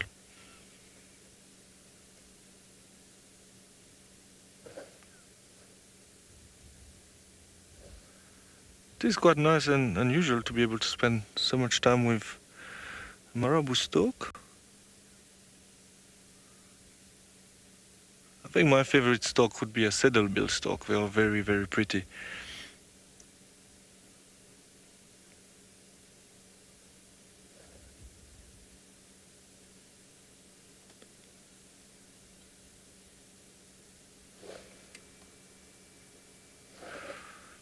Every time we sit here and we look at something, we are hoping that a leopard come walk around the corner.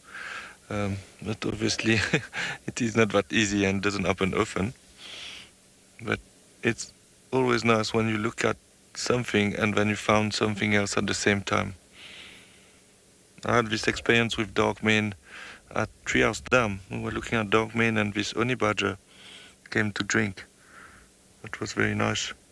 So now if something can come around the corner, it would be great as well.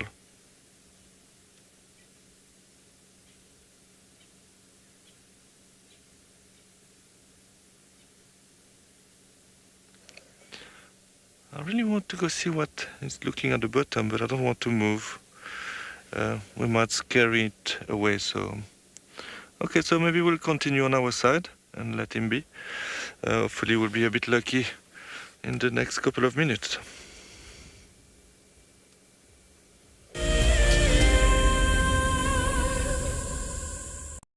Every year in August, South Africa marks Women's Month. WildEarth would like to acknowledge and thank all the amazing females who have worked tirelessly to share our nature with the world. We're gonna have to just wait, okay? She's gonna come out there just on my right-hand side, and she can see these impala. Now you've got to inhale it. It burns. I don't know if it's supposed to work instantly. Go, girl, go! Get her! Get her, girl! Get her! I'm so looking forward to following her story in the future. I'm really hoping there's two. I'm really hoping there's two. But you know, even if there's one, oh my goodness, everyone. And I get to share it with you. Isn't that extra special? I get to experience it and show it to everyone.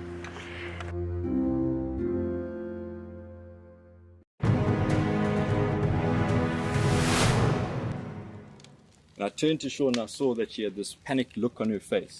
Either she was afraid that something had happened or she was afraid that she was going to miss out on something. But instead of her missing out on those lions, we drove up next to them and I switched off the car so that she could hear what was going on. Now, these lions had killed a kudu, and she could hear these two cubs, both 8 months old at the time, busy pushing and shoving each other out the way to get to the best parts of the meat. And the mom was lying just to the side in the shade. Now, I'd known that before losing her sight, Sean probably knew what a lion looked like. But I really wanted her to know what this lion looked like. So for the first time in my guiding career, I started to describe to someone what a lion looked like. And I found that, I started to notice things in that lion that I'd never seen before.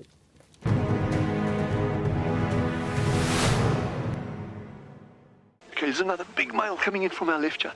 Another big male, look at this. This is the one. Now you're going to see sparks fly, guys.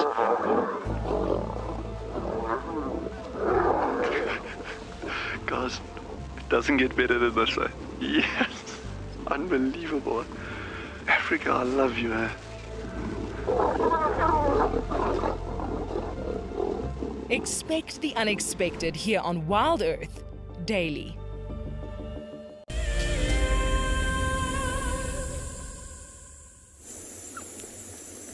Welcome back, everybody. My elephants, one or two of them, moved up the hill, and then they all went back again. So they've all moved back into this knobthorn grove, so we moved up the hill to get a better view, and now our view got a little bit distorted with the trees, so we have to go back down a little bit.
Pretty much since you've been with us this afternoon, they've been in relatively the same place.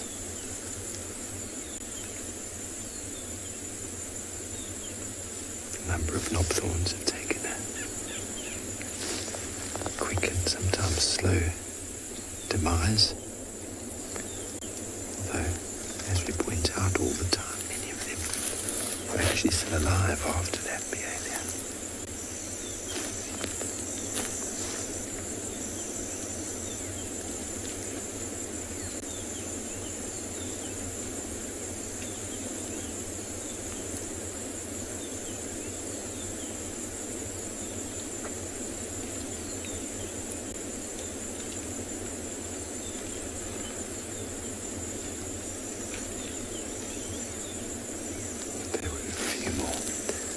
trees in that vicinity when we first arrived. Now the structure has changed. Talk about structure. Let's change the structure. It's a tree to grass ratio. It's the density, the thickness. They break open gaps, create microclimates. Each of them has probably had at least 1.5 boos since we got here. Maybe more. Nutrient recycling. Even those nutrients recycled droppings and seeds, as well as trees that might find birches in that grove that has now been opened up.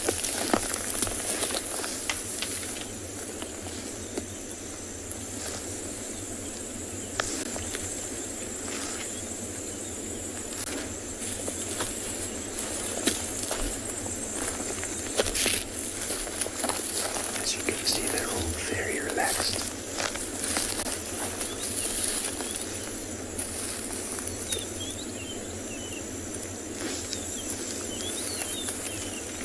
Very, very relaxed.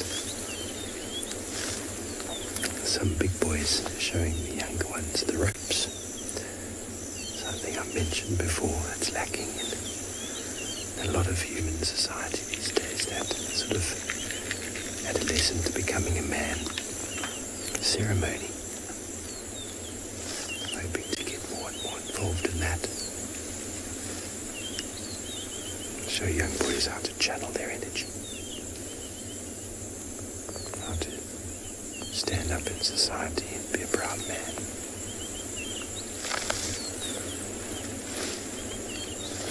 I'll take that as a very good affirmation that the sun comes out. As I say that.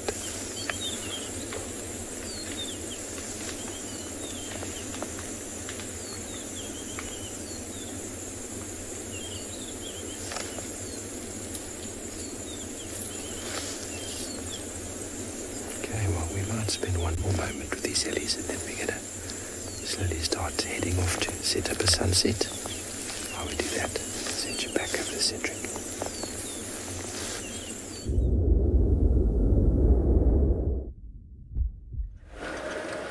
Welcome back with us. We left the marabou stalk, there was nothing around. So now we're on Vultures Nest. Maybe, yeah, no, I just want to do that loop maybe, instead of going that direction again. I don't think a lot of people drove here today, so it's quite nice to come check that area.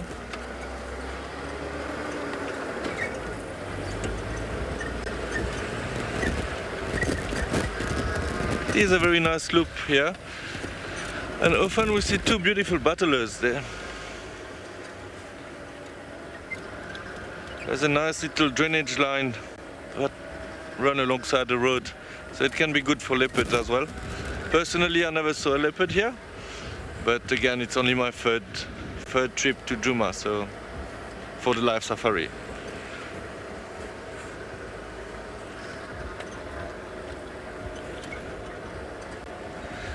The sun is coming out now, it's quite nice.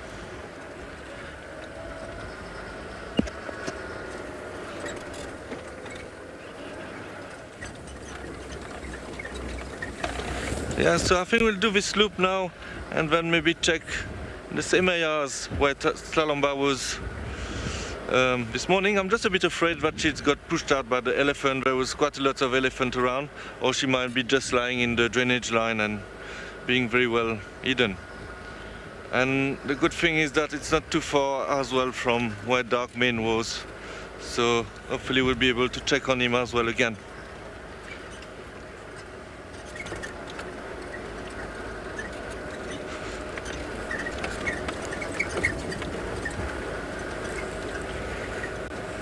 Every time we drive next to a drainage line like this one, it's like you feel that you're going to spot a leopard. But most of the time, we see one of the most common animals that you found here. Impalas. But it's very pretty with the sun on them. There's two big ram there. The one on the left It's quite big. Seems like they're a little bit shy.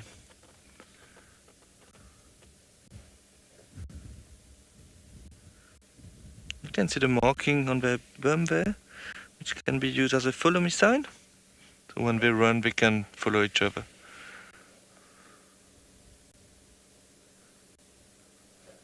Looks like they want to go hide.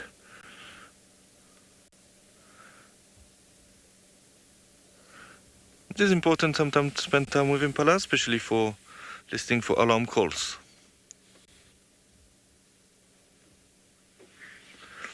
Okay, so I think we'll continue here and then head toward back where Talamba were. In the meantime, we'll send you to Andrew, who's also with an antelope.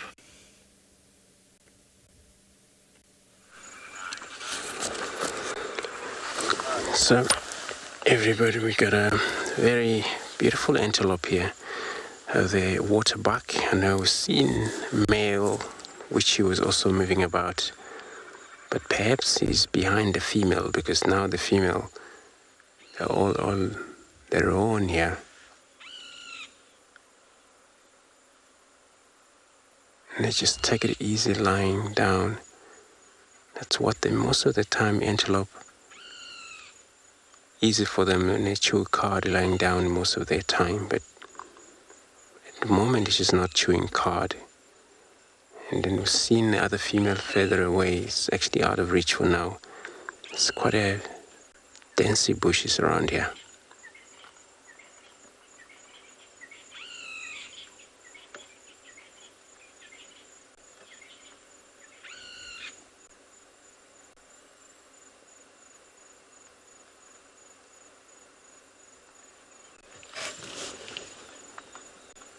So a name waterbuck came from where they would use the water as a self-defense.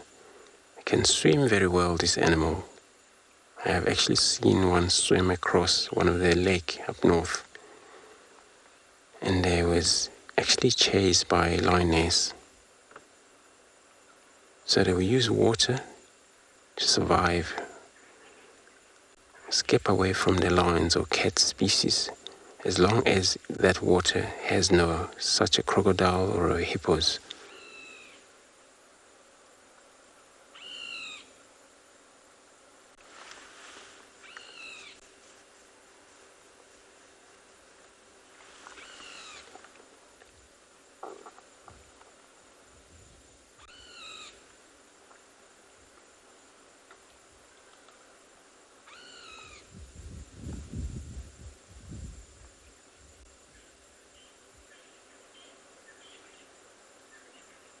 Just a beautiful sound is coming from the background.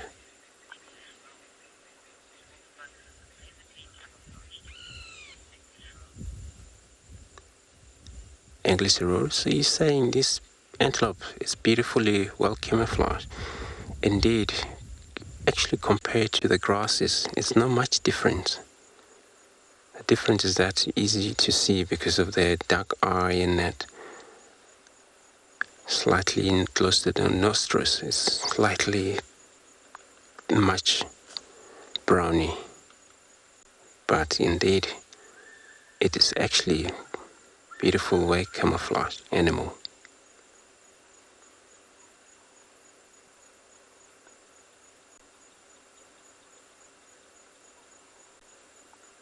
Oops, just looking around here.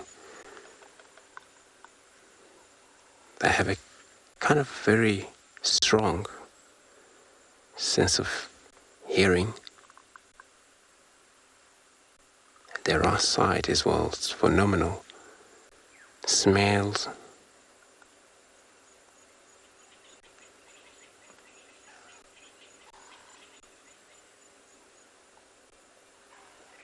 But they're very fluffy, I can tell you for sure. None of the other antelope we have here that's so fluffy like these.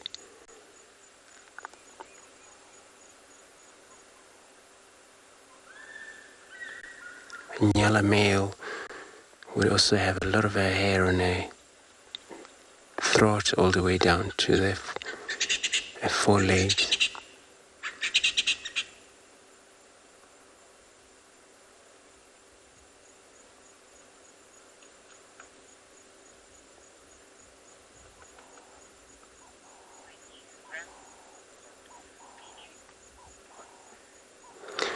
So everybody, we're still on search here. While we're still in Chitwa, we're going to sit around a few roads and then see what else we're going to find.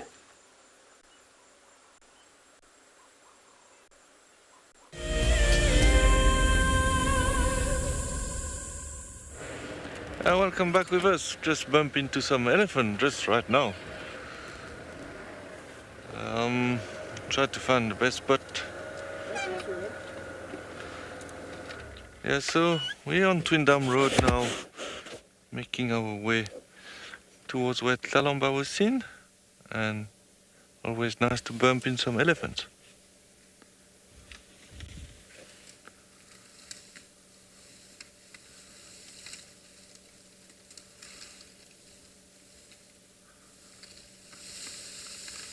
Look at that, so sad, it's just behind the tree. And this elephant is just showing a bit of irritation.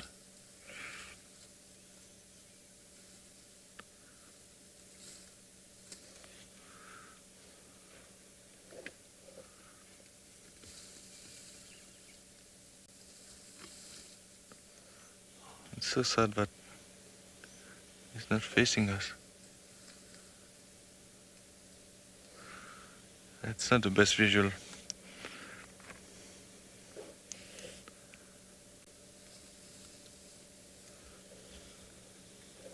It looks like he's dragging that tree. Now we got a piece of branch out, I think.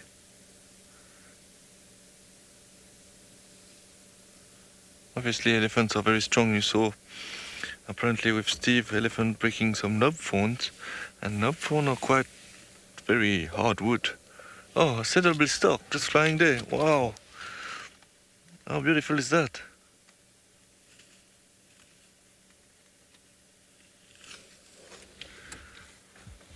That was very, very good from Wicked to catch that saddlebill stork flying just on top of us.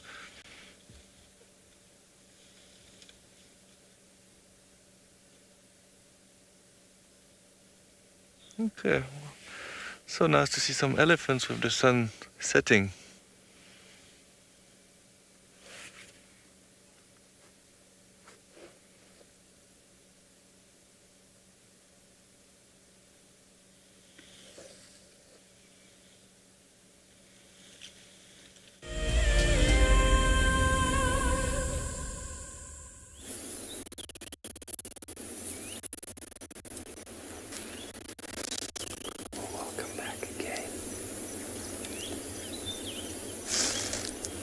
Slowly making our way out.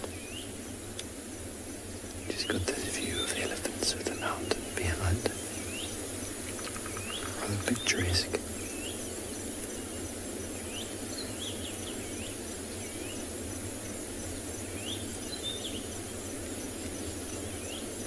They still haven't really moved.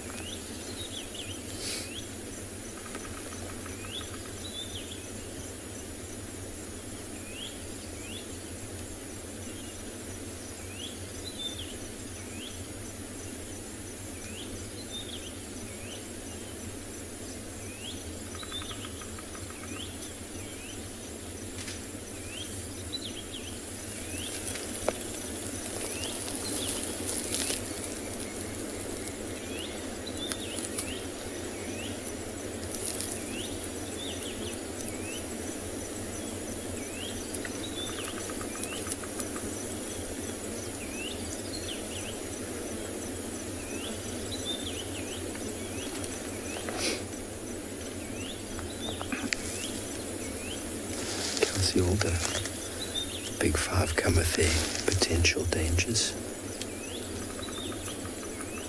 Both elephant and rhino need to be tracked with good wind, good awareness. And each situation when viewing them is very different.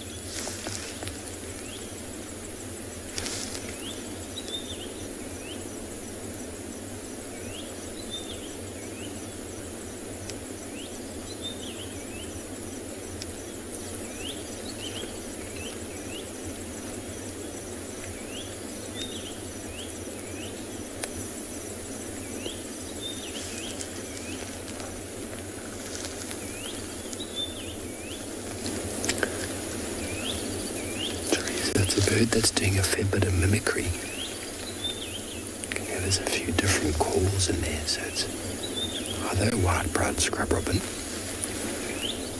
which I think it is, or it's a fork-tailed drongo. There's a number of different bird calls being thrown in, and they're repetitive, over and over and over.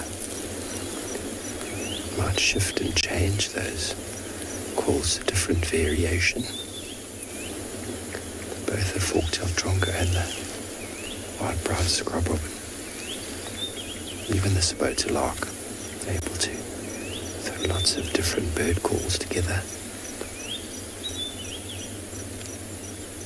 But that isn't a distinct bird call that's happening there, it's a mimicry.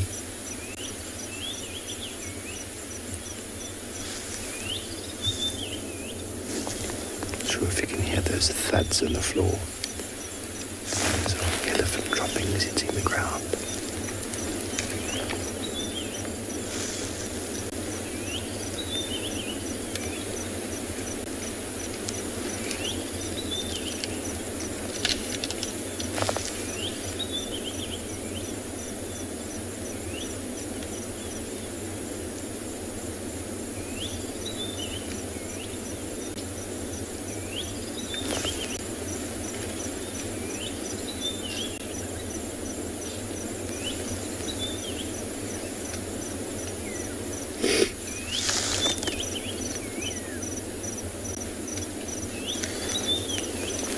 There's a fork-tailed drongo behind us.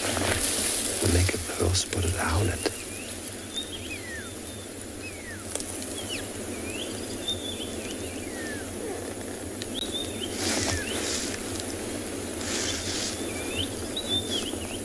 In the woodland.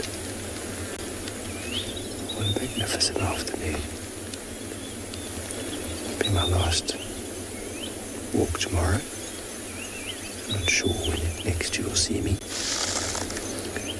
Possibly only in November.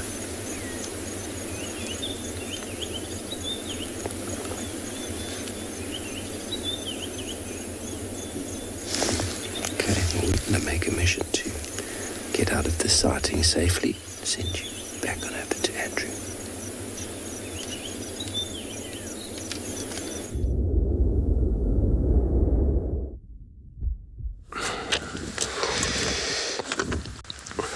So, thanks Steve, good luck.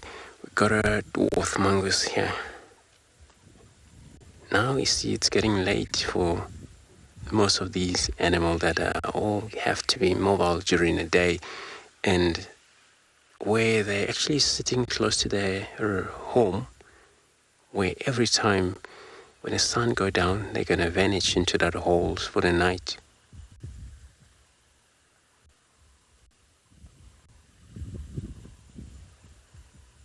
There are dwarf mongoose. They operate in group of up to maybe 15, possibly 20 or above that. And it's so cool being in a group. It's all about working together, groom each other.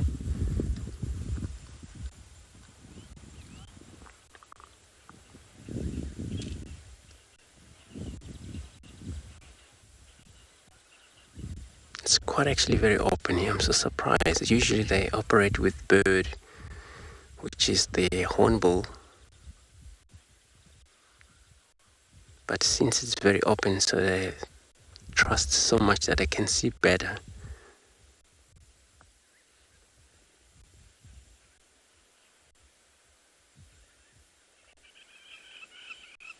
And that symbiotic relationship works better. The birds benefit from animals by getting any of these disturbed insect as animal forage.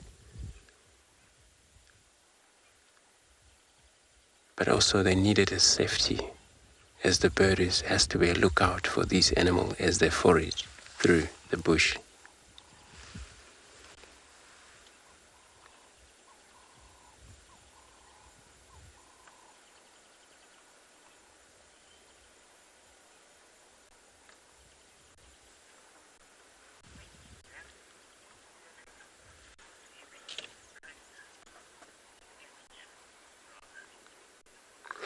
So everybody, I'm going to continue my search here.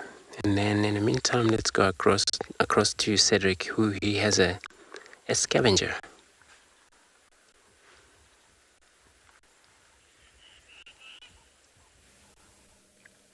Yeah, welcome back with us. So we made our way to Tlalamba's kill in the tree. We didn't find her, but we found some hyenas. So there was one at the back of us walking to the bush, and there's this one lying there, and there's another one at the back that we can't really see. So I'm not sure if Tlalamba is still here, but the good news is that we found some hyenas. I'm not very familiar with the characters for the hyenas, so if anyone knows which one is this one, please let us know.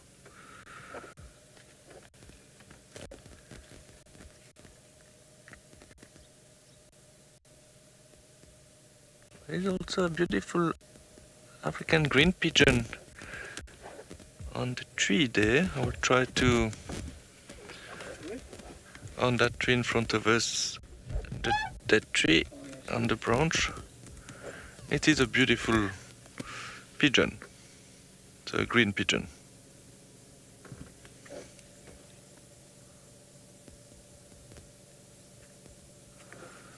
Yeah, so sometimes you look at something and there's something else coming. So on our way here, we saw an elephant that was highly in must. It was quite impressive to see.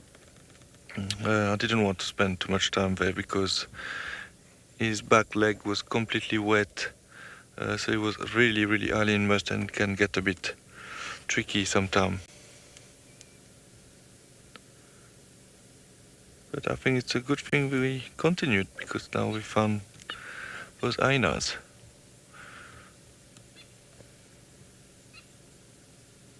Everyone is still very sleepy.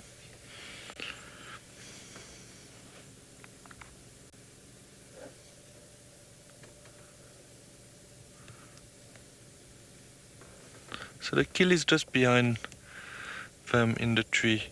There, I'm not sure if we can see very well the kill with the angle we have there. There we go.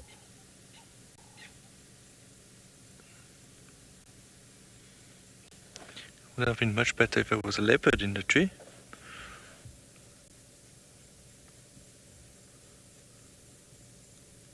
So we came here earlier and we didn't see any hyenas, so I don't know if they were lying in the drainage line or if they just arrived, but they were definitely not there.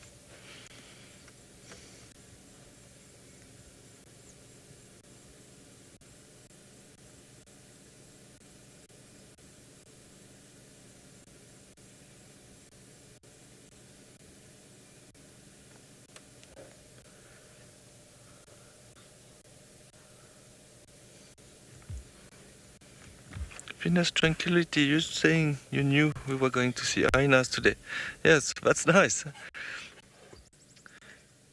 I'm very happy that you're happy. Hyenas are very clever. I really do like them. I think they're quite clever. By the way, they follow the wild dogs, for example, to steal the kill, because they know wild dogs are very good hunters. Obviously, as you know, they also follow leopards as well. And they're always hoping that a piece of meat will fall on the ground from a leopard kill in the tree. Unfortunately, where I am now, I can't get a better visual.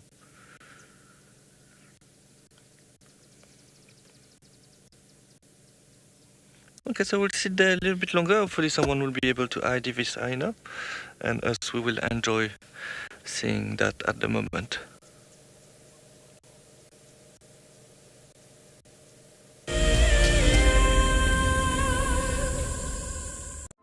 As we celebrate Women's Month in South Africa, we acknowledge and thank those women committed to conservation, working tirelessly both on the front lines and behind the scenes.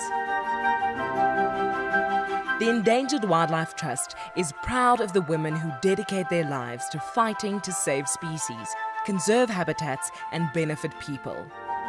Here's to strong women everywhere who are dedicated to protecting forever together.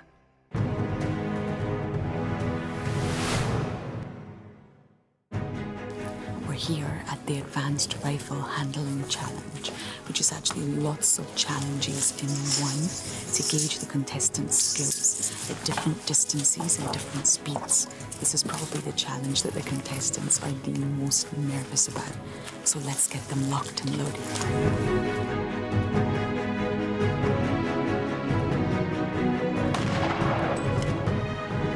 The competitors are now doing the Haley's Halt, where they have to run back and forth to a target, turn, take aim, and shoot. And this simulates a chase in a real environment and gets the heart pumping and the blood pressure up. James gave us a demonstration, and the skill involved in this exercise is remarkable.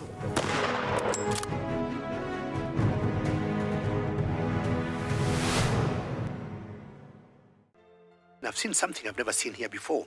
Look at these cubs. One is crossing the river. It's being washed away, unfortunately, but I'm sure the mother is going to save her. Look at that.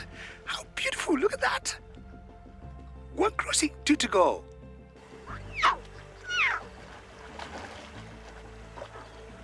How cool is this? Expect the unexpected here on WildEarth daily. The bushhawk feed allows the camera person some creative license. This is my favorite style of shooting. You have to be mentally and physically prepared. You're shooting handheld in some very strange and contorted positions, always with a straight back, often in the squat position, low to the ground. The creativity comes down to the relationship and sync you have with your presenter. The more you understand each other, the more you'll be able to tell the story seamlessly.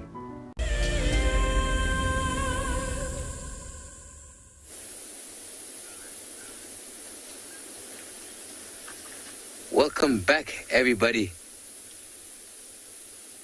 As you can see right in front of us, actually in and around us, there is a herd of elephants and some youngsters here. There we go, one of the youngsters here. It actually looks like today it's a day of elephants. With literally elephants everywhere.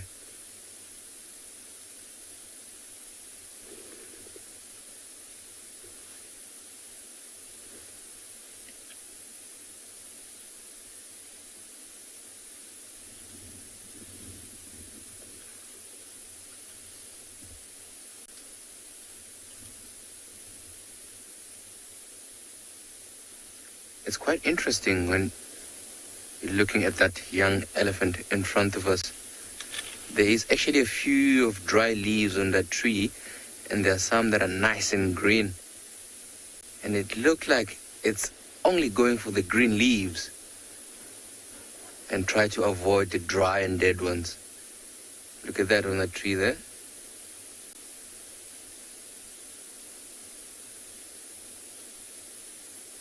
And that could be because the green ones, they still have a bit of moisture and so much nutrition, which is why these youngsters is going for those green ones there.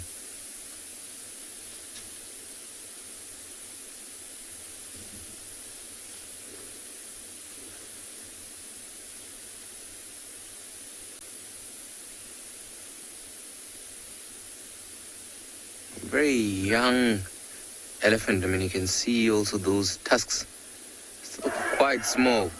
Whoa. Did you hear that? Some elephants on the left-hand side of us screaming. I can't really see why they screamed, because there's a little bit of a thicket. Let's try to move a little bit forward and try to see if maybe it could be maybe because of a bull, because sometimes bulls that are in must, they tend to push these females around. Or it could have been a little bit of scuffle amongst the females.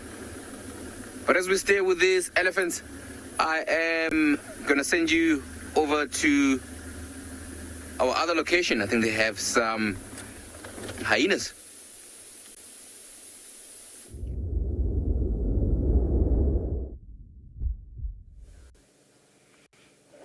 Yes, nothing much happened since we are sitting with these hyenas. But a second green pigeon joined us, but then they all left. Look like they're very comfortable here. It's a bit sad that we can't see the other hyena. I know it must be very difficult to ID now, because we can't see much of a face or any spots.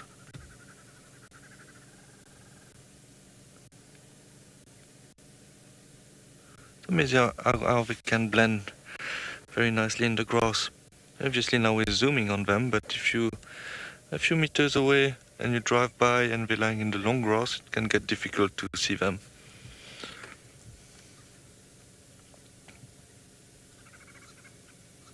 There's another one at the back there, as you can see. If someone can ID this one now, I will be very impressed. Obviously it will be impossible, I guess.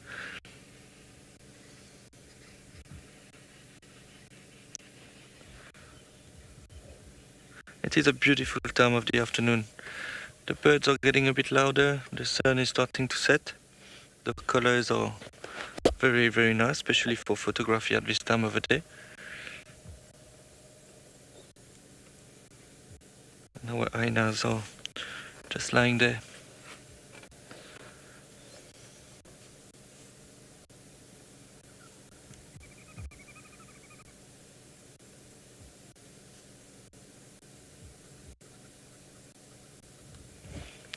It is very peaceful and quiet. Yeah, so they probably came here after smelling the kill. I'm not sure if they were there this morning, but obviously they can smell very well. And now they're just waiting for some pieces of meat to fall from the tree. But it doesn't look like there's lots of meat left on that carcass, but obviously the hyenas, they will eat everything. They can crush the bones. As you know, they are very, very strong jaws.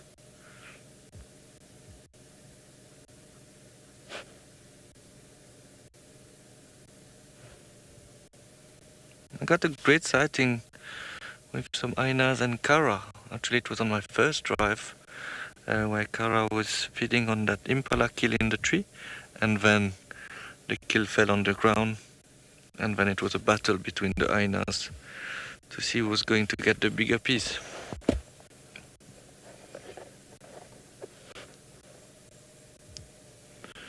You can also hear some tree breaking in the distance.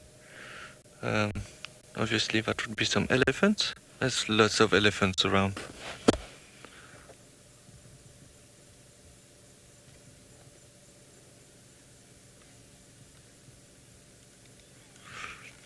Okay, on our side I think we will maybe look around if we can see any tracks of Talamba, and if we can't see anything we'll come back to our hyenas.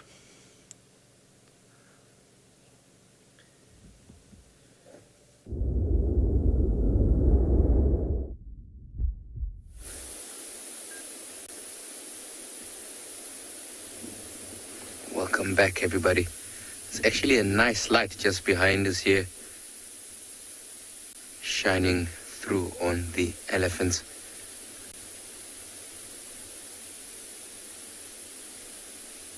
There's actually quite a few elephants in and around here. Looks like some few females and their youngsters of different ages and different genders.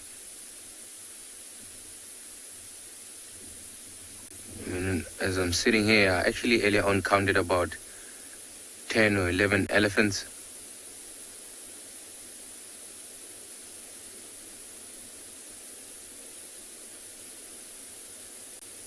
And I also think that there's more on our left-hand side. I can hear branches breaking, so it looks like different family units coming together and feeding.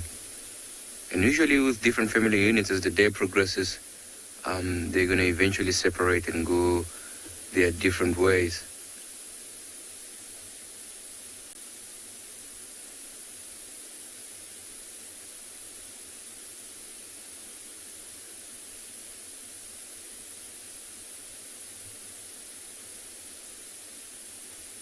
very young youngsters. I mean, if you look at that one that just walked away, well, just disappeared into some bushes, you could see it didn't have any tusks in comparison to the first one that we saw earlier on with tusks, which makes me think the one that had tiny little tusks is around, I'm going to move a little bit forward so that maybe we see, maybe we can have another look. Tells me it's around 1.5 to 2 years old. And that young one that we just saw now, thought these tusks could be in and around 6 to 11 months old. Let's see right there. And these youngsters, they're gonna stay around with their mothers and their sisters and their aunts in and around the herd. But if they are of females in gender, obviously they're going to stay with them forever. But if they're males, usually at around 14 to 15 years old, they're going to have to leave. That's so beautiful, this elephant feeding in between these massive marula trees that you can see on both sides.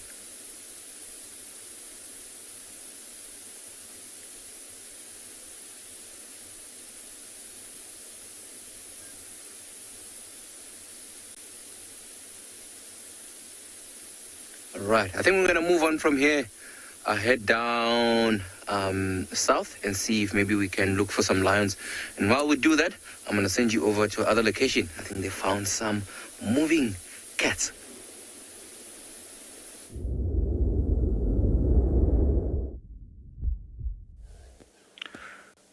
Yes, welcome back with us. So, just before we decided to leave, Tlalomba came back, but now she's lying behind the thicket there. As you can see, it's not a great visual, but we are hoping that she might climb the tree now to go back on to the kill. There we go. Or maybe not. She did arrive very slowly, obviously, to not disturb the hyenas. I really hope she's going to climb that tree, because I can't see where we can get a better visual. For now, looks like she's still on the ground. There's some very angry elephant in the background. Maybe if you zoom, maybe we can see the... Yeah, so we were sitting here, and just before I started the car, I heard something walking, and she just came from the side.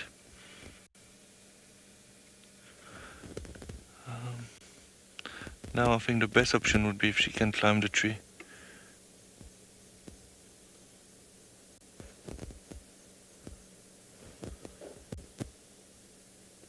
There we go. Look at that. You can see the hyena following the...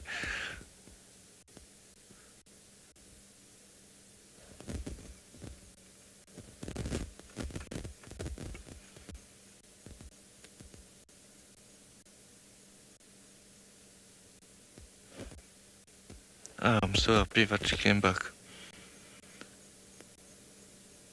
I know you guys spent a lot of time with her this morning, but me, it's only the third time that I see her. And both times it was very quick sightings.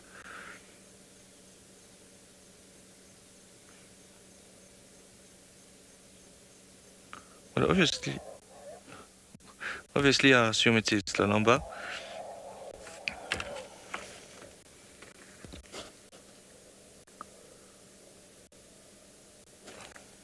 How beautiful is that? It's always nice to see a leopard in the tree.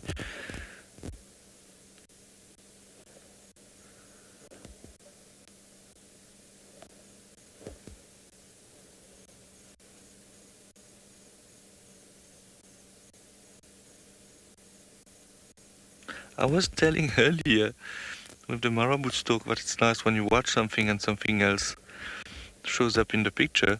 This is exactly what happened with us now. So that shows also you need to have a lot of patience in the bush.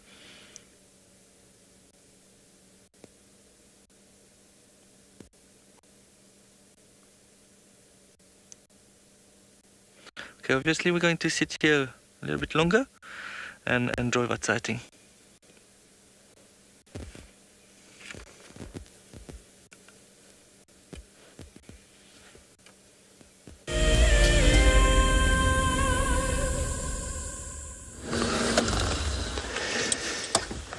So we're still on a search around here. We went actually check where was that timber, the leopard, and then it vanished, it's gone, so there's no evidence. Probably the whole thing's finished, and then he has moved on. So we can continue searching around here just to see if maybe we can find anything else. And then we may actually, maybe later on, head back to Djuma, that area. Maybe see what these lion is doing, that female and the young male. It would be very actually good to follow up on them, see what they're going to be up to when it's dark.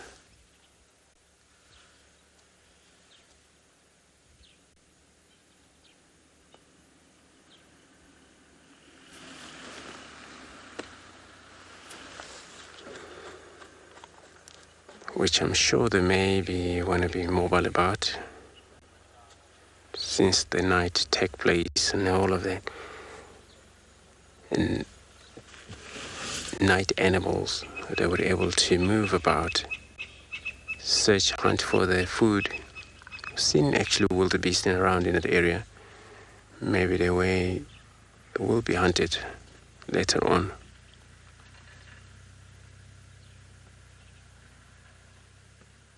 Now the sun is going to be going down. But it's still beautiful that, not much of the cloud, only on the far end.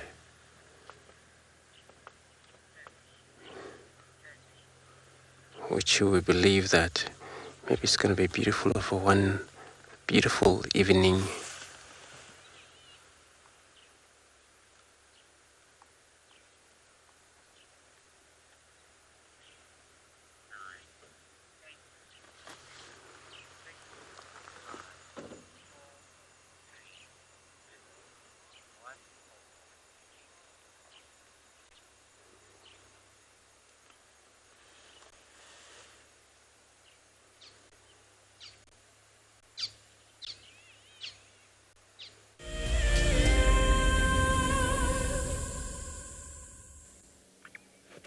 Yeah, welcome back with us. So, what happened now? She did move the kill a little bit higher in the tree, but it doesn't seem to be a very comfortable spot for her, and she almost dropped the kill twice already now. So the hyenas are waiting patiently just underneath. But obviously she's very strong. It is not the best tree to look at a leopard.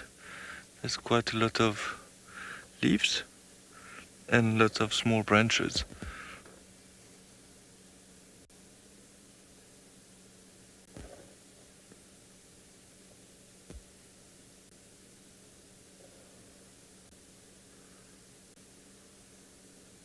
I'm not sure, maybe later I will try to get a better position, but I can't really see where we can get a better position.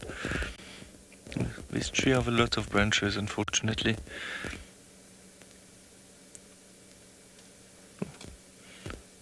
I have a feeling if she's continuing moving like that, she might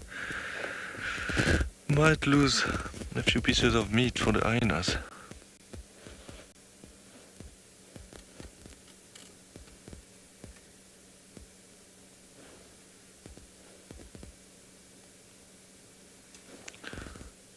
That might be an easy way to hide that hyena.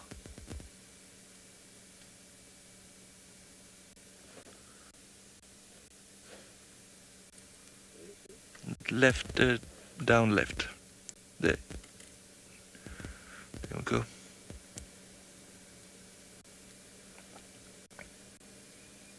Looks like she found a spot there.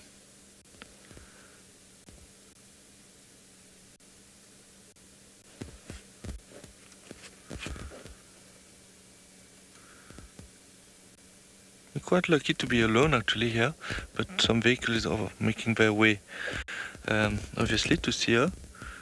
and hopefully we'll be able to stay quite longer, but if we have to give space, we will have to do so.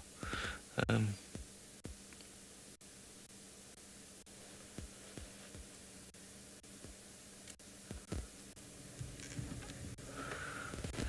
would be nice if we can get a better visual.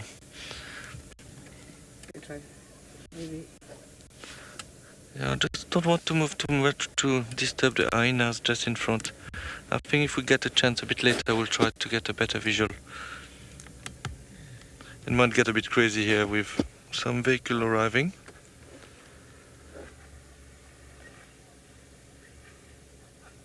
It's amazing how patient hyenas can be as well. Sometimes a bit lazy.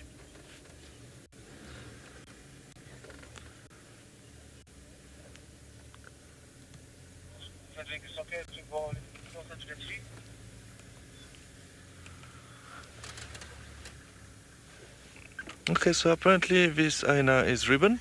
Good to know. Thank you very much for your input into that. There's a second one at the back as well.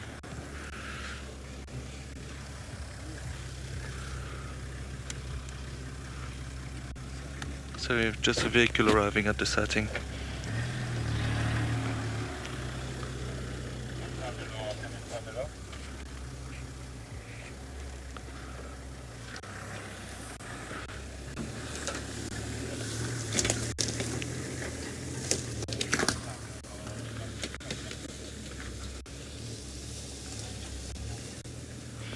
It's always exciting when there's a leopard sighting.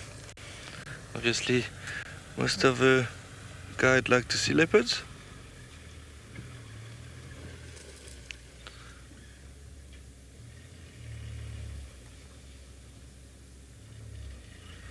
She looked very full already. It'd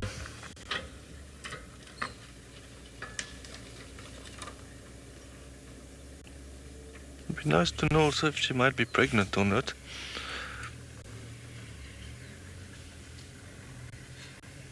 She's quite a big female.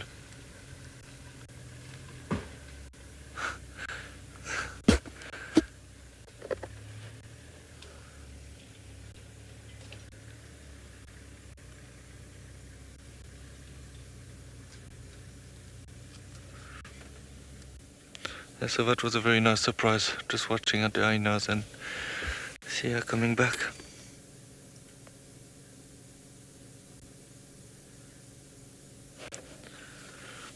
Okay, so I will try on my side to reposition a bit and get a better visual. In the meantime, we'll send you to Steve with the sunset.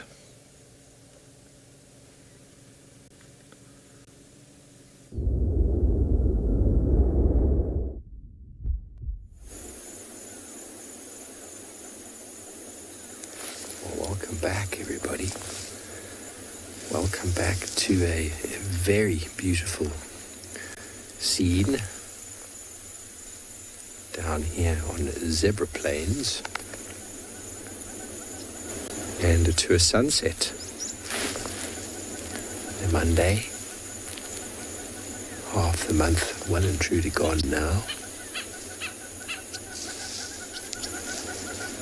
and I will be out tomorrow morning, and then I'll be gone on a few trails, followed by my first inaugural women's trail. Then I'm going to be taking a break, about a month and a half down in the garden route as I continue my search for land. So very excited for that. And one final silent moment with all of you. Until next time.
so tranquil, Jacqueline.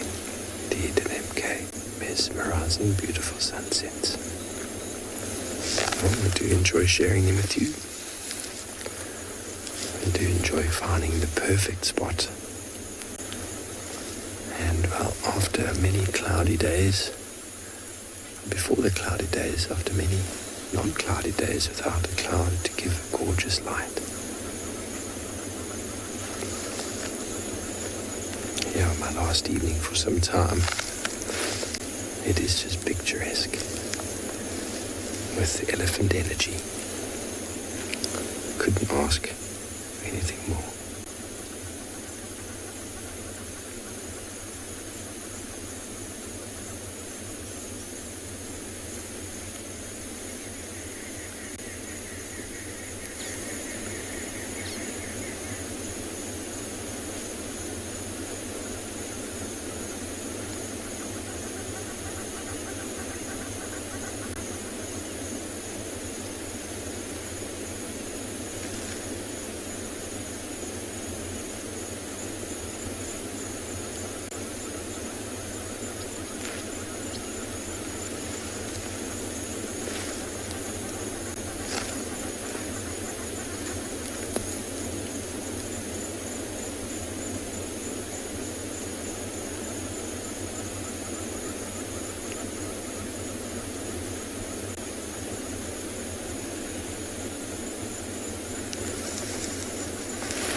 Every year in August, South Africa marks Women's Month.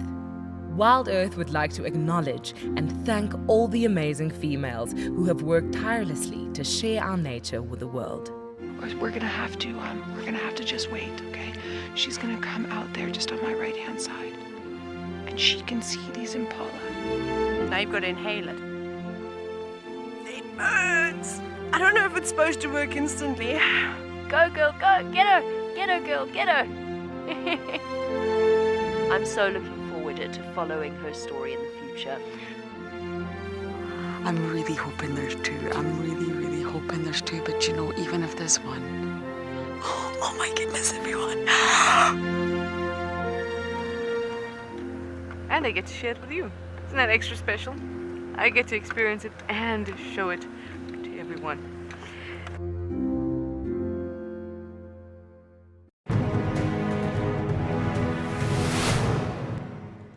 We got there, he had probably moved a couple of 100 meters down the river and was about 10 meters from this causeway. So I radioed the lodge quickly and just asked them to bring a land cruiser around and some tow straps. So we thought we were going to try be heroes and save this giraffe.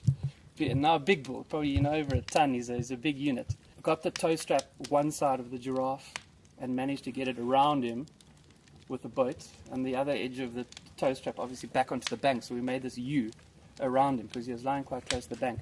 And yeah, we put that Land Cruiser in low range and we just gave it hell and pulled that giraffe, and the tow strap slipped up and we thought, oh no, it's going to slip off the top of it, and it caught on his ossicones top. And that last 10 meters pulled him out onto the bank, and he battled. He was obviously quite weak and all that.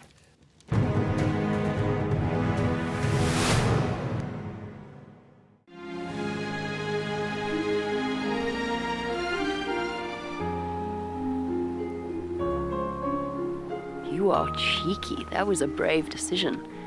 Amber Eyes is... Oh. That is so magic. That was absolutely wonderful. Amber Eyes just gave that cub an enormous hug. Expect the unexpected here on WildEarth daily.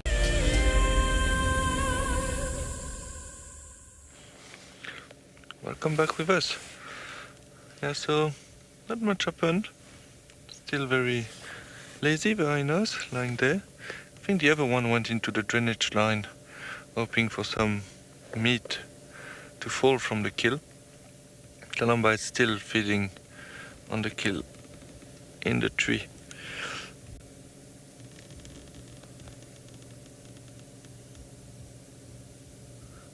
So we did move a little bit, but it's still not the best visual that we can get.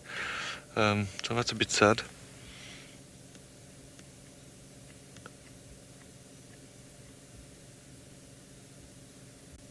I really hope that she maybe can reposition a little bit, and no, that Lalomba reposition a little bit and look a bit in that direction.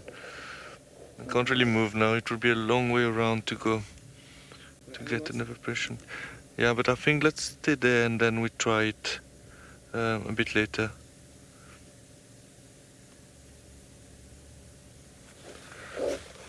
Because the good thing also where we are now, we have a very good visual of ribbon, so we can try to play between the leopard and the hyena. It's always nice to see two different species of animal in one sighting.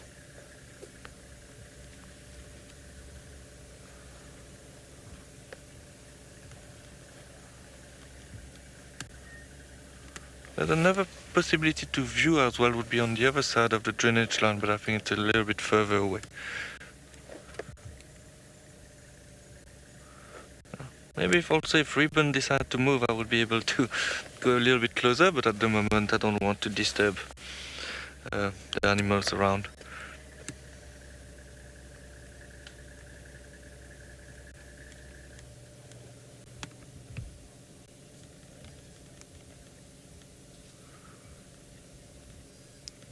Troy from Hong Kong, you're saying nice to see ribbon again.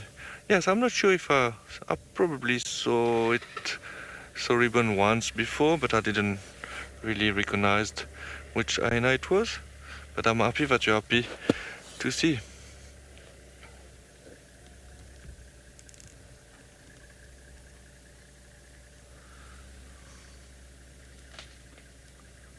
So there's one other vehicle trying to look from the other side. But we might come on that side, I guess. We'll see.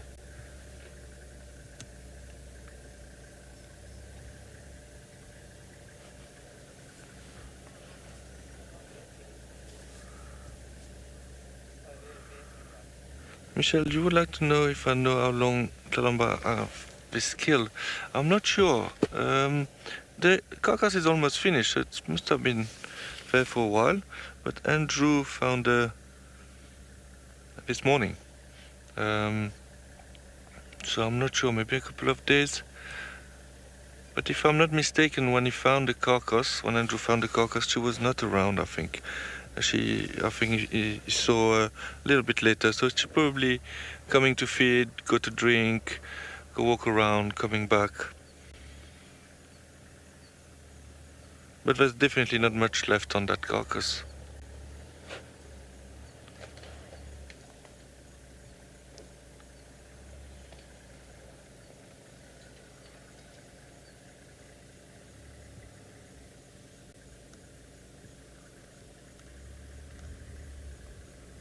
Oh, it's so sad that I can't see better.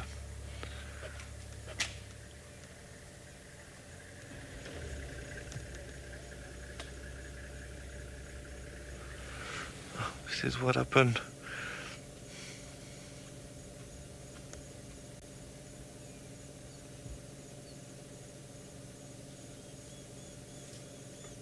Like she's feeding on the neck, all around the head there.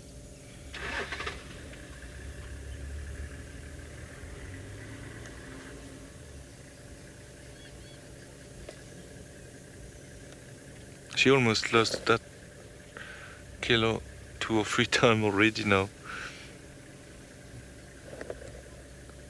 Doesn't seem to be the most comfortable place to eat, but she seems happy with it.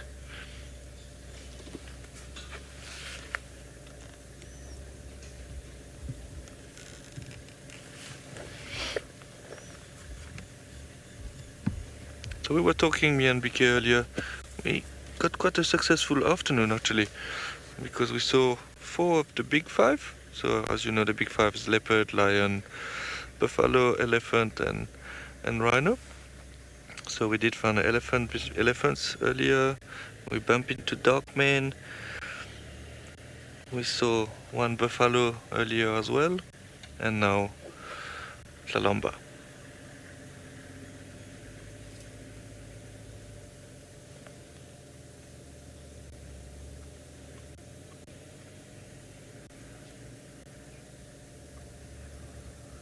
Sending you to Ngala.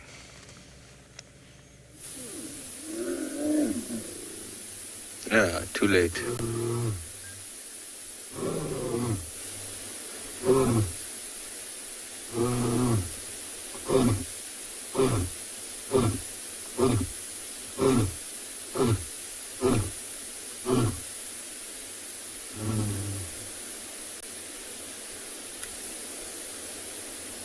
How amazing is that, eh? So we just came in and then all of a sudden this smell started calling. So if you did watch the show early this morning, we had these lions in this exact same spot.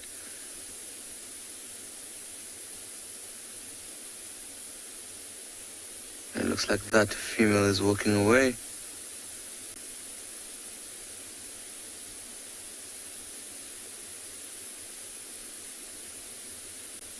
So if you didn't join us this morning, so what's happening here is that female that is walking away, she's in heat. And yeah, she's constantly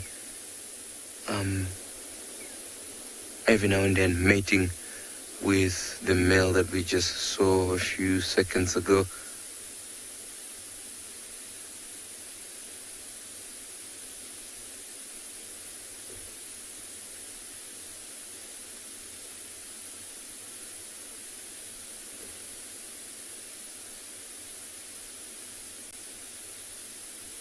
I think let's try to move a little bit forward and try to see what that female is up to. And I mean, if she continues walking, I'm certain the male as well will try to follow her as well. Because when a female lion is in that situation that she is, where she's in estrus, this male won't leave her at all.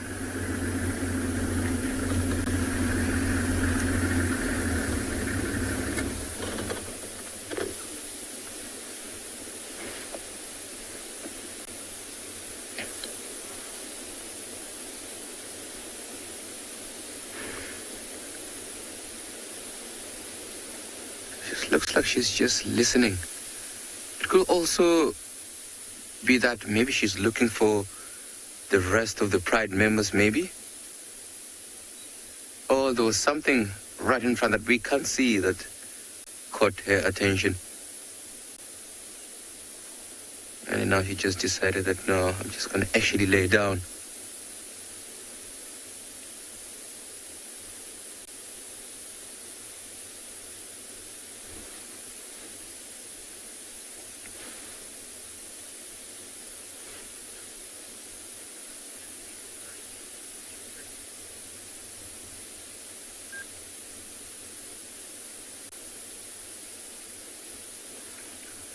Welcome, Tone, and I'm glad that you can join us. I believe the question is how long it could take a lioness to get pregnant. So, Tone, remember the estrus, lasts for between 4 to 5 days, and then she's out of it. So this male here will stick around with her, try to mate with her as much as he can, and I believe in that sort of specific period, maybe in the next 5 or 6 days, she will be eventually be able to be pregnant. And then in about 110 days, she will have some youngsters. So usually they'll have about 5 to 6. They normally don't have too much than that. Because remember, she only has 4 teeth or 4 mammary glands.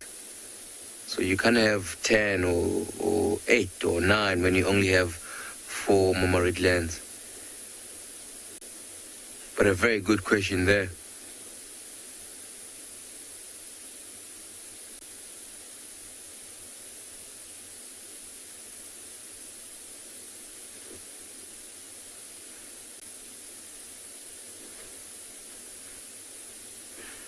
Right, I'm gonna try to loop around and see if maybe we can have a look at that male as well.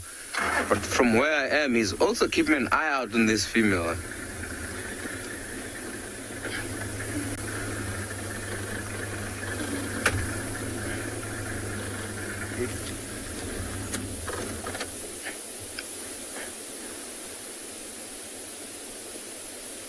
There is, I mean, how majestic is he?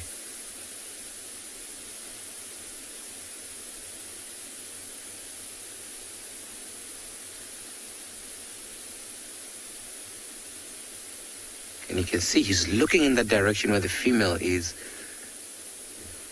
with such purpose, because he doesn't want to lose sight of her. So he's keeping an eye out on her, so that as soon as she leaves, if she tries to cover more ground and move, he'll be following her from behind.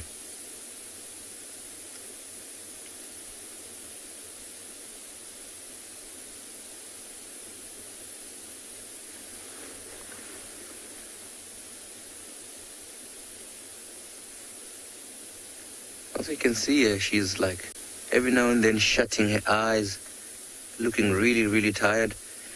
And when we found them this morning, actually, what they were doing is basically mating. And I think they made it about 5 or 6 times when we were sitting around with them. And you can imagine, even now, like earlier on when we came through, they were still mating. You can imagine how tired or exhausted they are.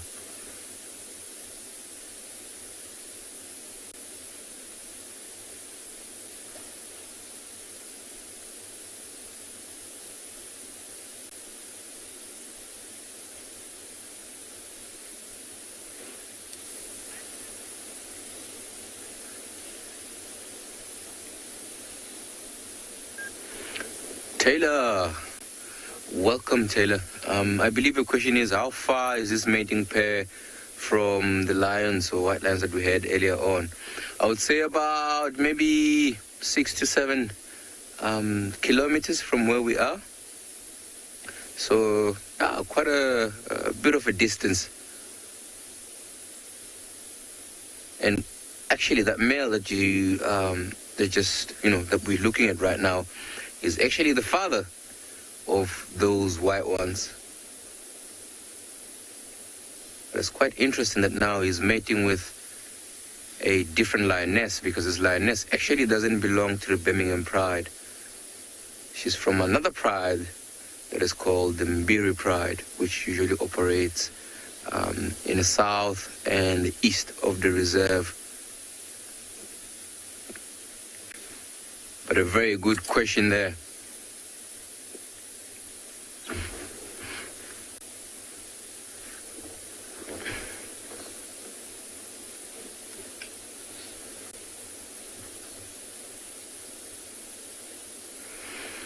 I think I'm gonna stay with them a little bit more and see if maybe they'll probably copulate again.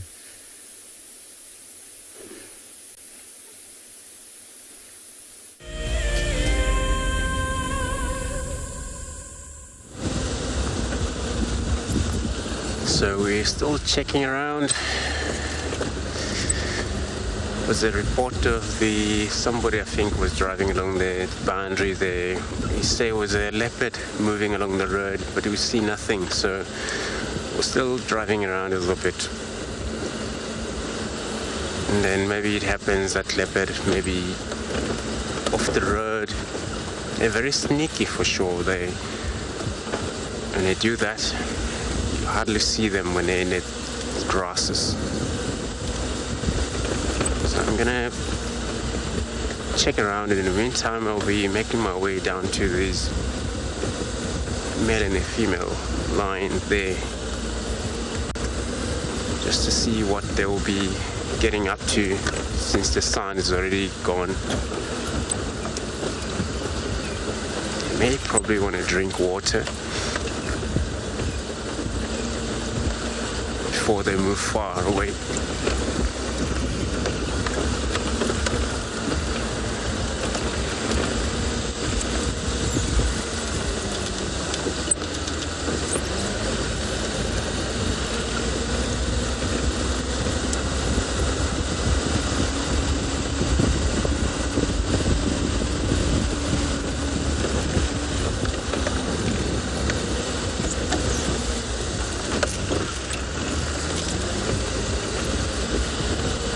be very much interesting just to see how they're going to be busy with. Maybe they're already trying to hunt those wildebeest that they were around them there.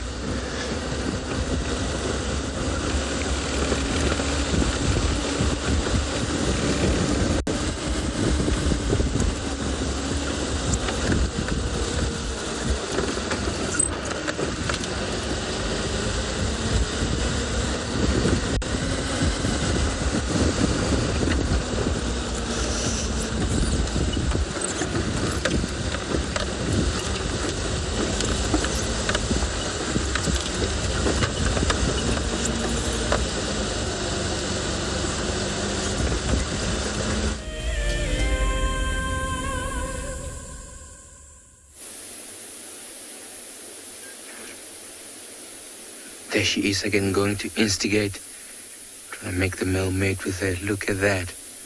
The breathing.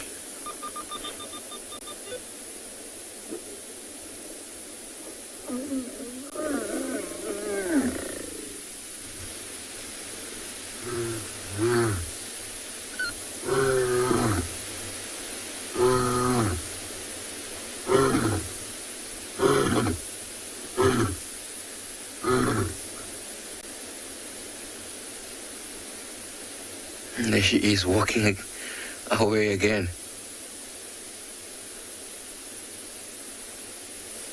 I'm actually also just trying to figure, why does he always do that? Immediately after mating with her, he'll just roar like that. So it could be also like a territorial roar, letting other lions that, you know what, I'm still here, don't come closer. So he can try to have this female for himself. Or maybe he could actually also calling his brother.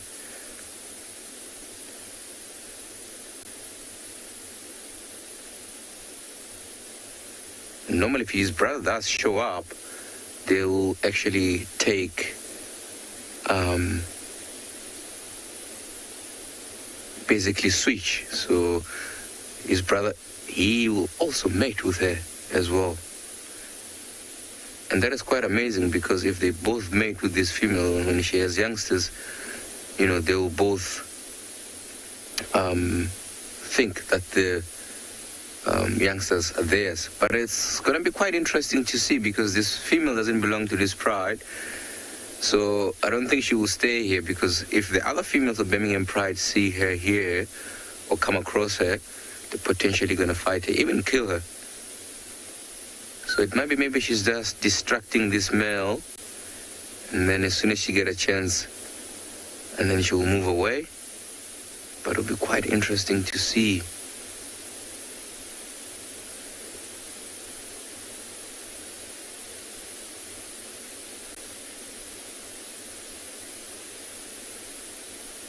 Because sometimes I know, or have seen some other lionesses where they have youngsters, and they will try to mate with other males just to distract them so that they don't get to their youngsters, especially if they're not the fathers of the youngsters that the female has. There she is, there, grooming herself.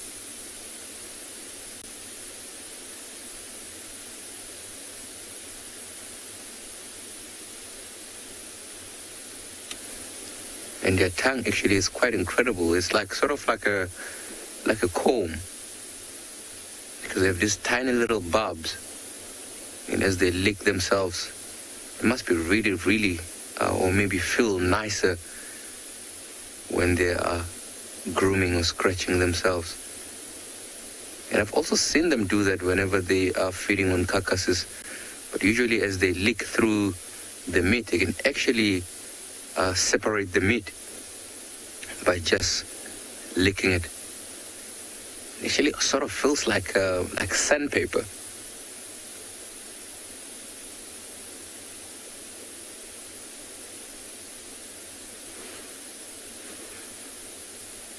Also, I can see just right on her back, the back of her neck, she has a little bit of blood.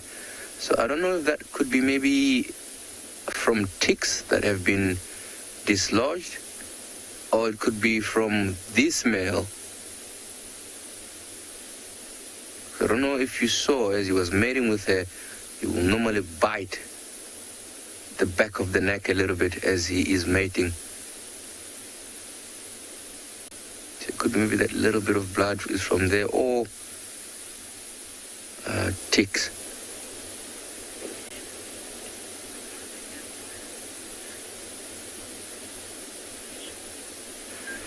Yogeshwar, welcome. I'm glad that you can join us. I believe your question is, how do male lions impress the females?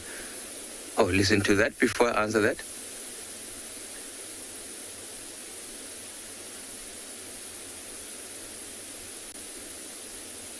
So that female just called a little bit, which was sort of like a low sort of sound. So she's contact calling.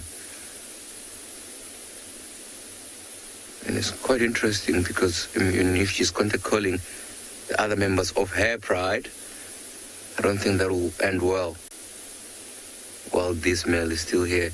So Yogeshwar, to come back to your answer. So, with females, usually what I've seen is, records that have been recorded. Oh, this male is up again. Genetics.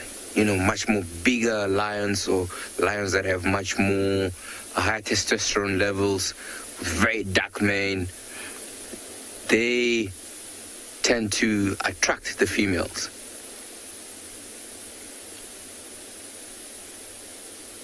Because that means better genetics, right? So that's, other ways that these males, I guess, attract these females. I mean, look at those eyes. It's like, even just looking towards us, he was literally looking at me, his eyes are so piercing. It's almost like he's looking through your soul. Oh, he's gonna go back down again.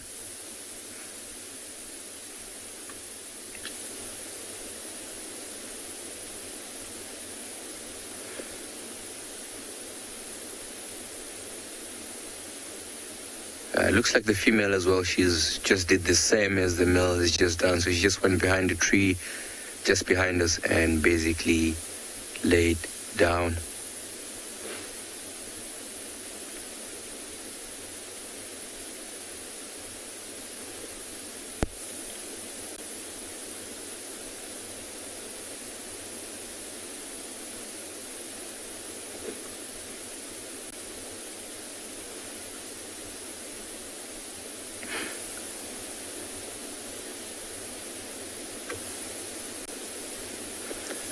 I think I'm gonna still just stay here and enjoy these animals and that beautiful bit of sunset in the distance there. I mean, look at that. How amazing is that, having lions close by and that amazing sunset. I think for now, I'm gonna quickly send you over to Cedric, who is still with his leopard.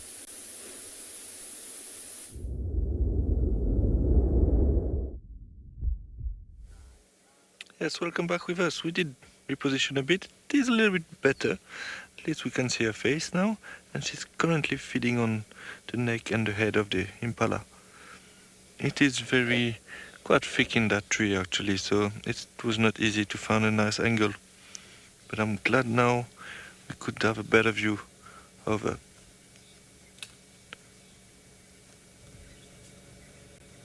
Looked like it was a young impala male.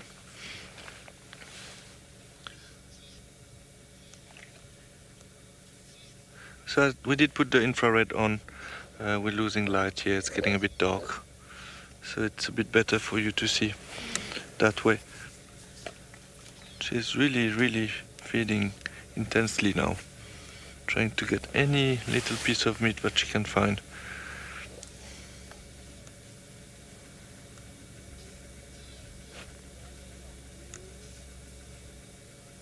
So the hyenas are still around as well, but I can't see them at the moment.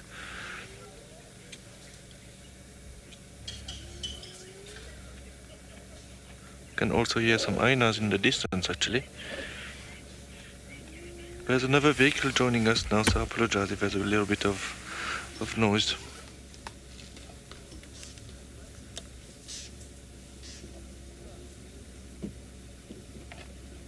She's quite kind of struggling to get some meat, you can see.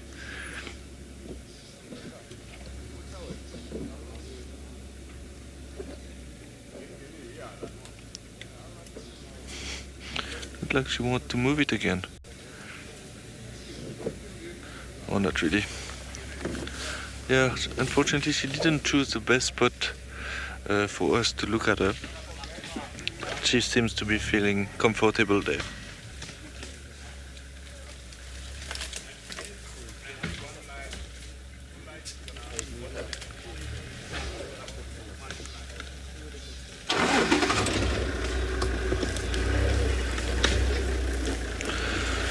Looks like she moved on the other side there.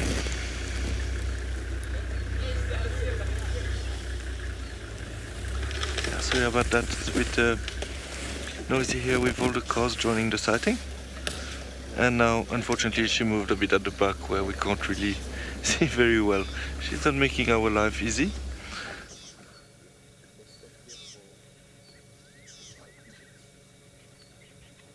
But what is important, if she feels safe and comfortable where she is, that's the best for her.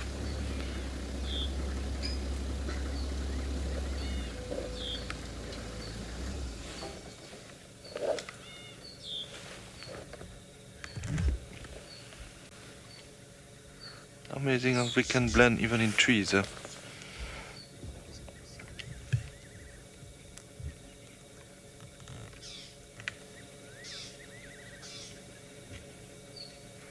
So, from my previous experience with her and from what I watch on WildEarth, she can move quite a lot. She's quite often mobile and very active. So probably if the kill is finished, maybe tomorrow she might be in a completely different area.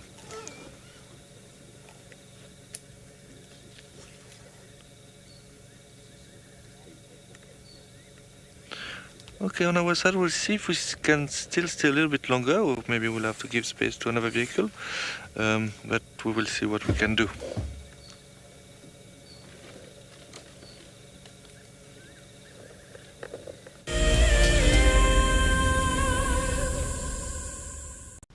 It's been a very chilly winter here in the southern hemisphere, but now it's starting to heat up.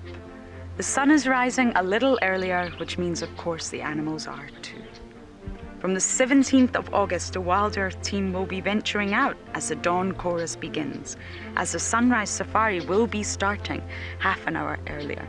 Lock those times into your diary and set those alarms to make sure you don't miss out on your safari through the African bush.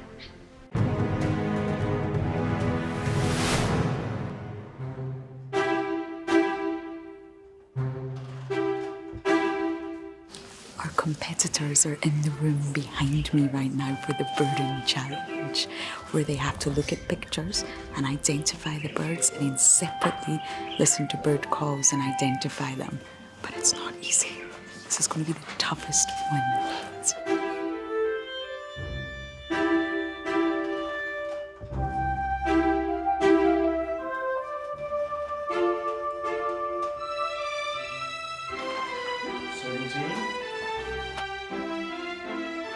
Here we have the previous year's winners. You can see they're trying to see if they can remember all the answers, and look at them taking a sneak peek.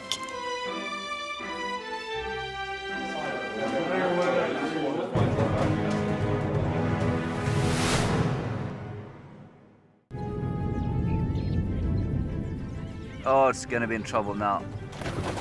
Oh, this is unbelievable stuff. Here comes a hippo in too. Go, Impala. There's a hippo coming in. I can't believe what we're seeing here. This is what we normally see in East Africa. It's all over. Hippo leaping at the crocodile now. Everything's gone underwater. Expect the unexpected here on WildEarth daily. I love being a cam up for WildEarth. The animals coming right up close to you, especially like lions. Sometimes you get nervous, but you have to go with the flow. My favorite animal to film is the elephant because of how big it is.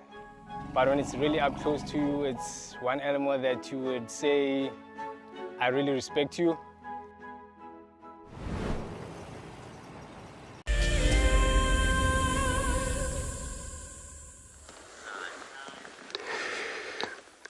So everybody, we have to return back to these lions, see how they're doing, but they still actually haven't moved.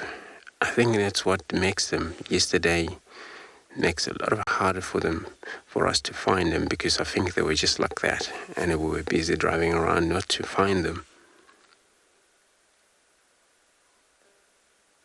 They just actually, that female got off the mound, and they're all together there for probably warm. Now the temperature is slightly dropping as well.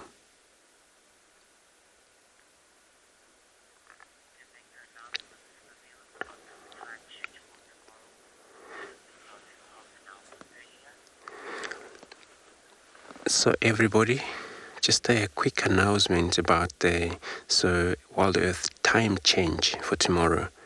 So we'll be living in half an hour earlier will be actually, so we will be going live for you at 6 o'clock in the morning. So 6 a.m. in the morning we'll be going live for everybody. And that actually the time change, it comes to where we actually trying to keep up with the rise, sunrise, we end up sometimes making it a lot easier for us to actually, for everybody, to keeping up with the whole nocturnal that they will be still moving around about.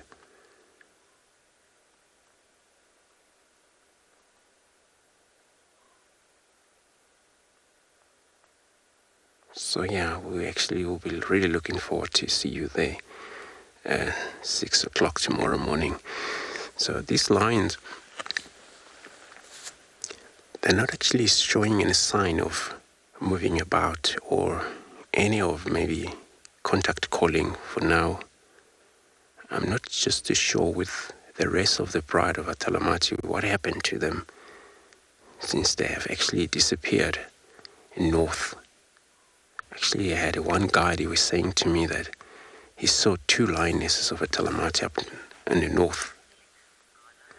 So quick link everybody to Ngala. Tulu.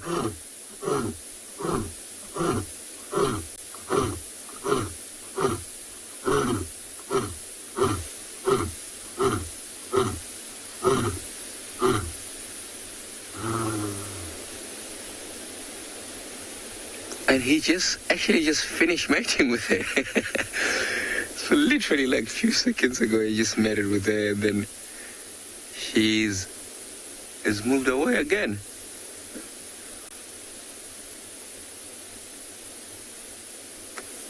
I mean, this is absolutely amazing.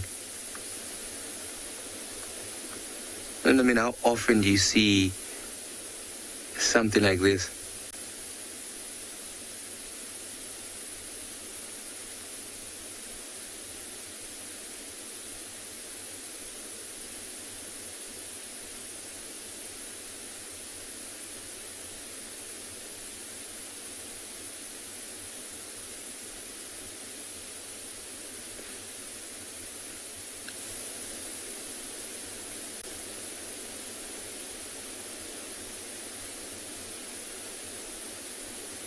And I'm actually quite impressed how, they're not even interested in just trying to find some food and move all around. Like literally not in that mood. It's like as if they've said, food can stop, and let's just focus more on this mating thing. I can still hear the female. She's still calling a little bit in the distance.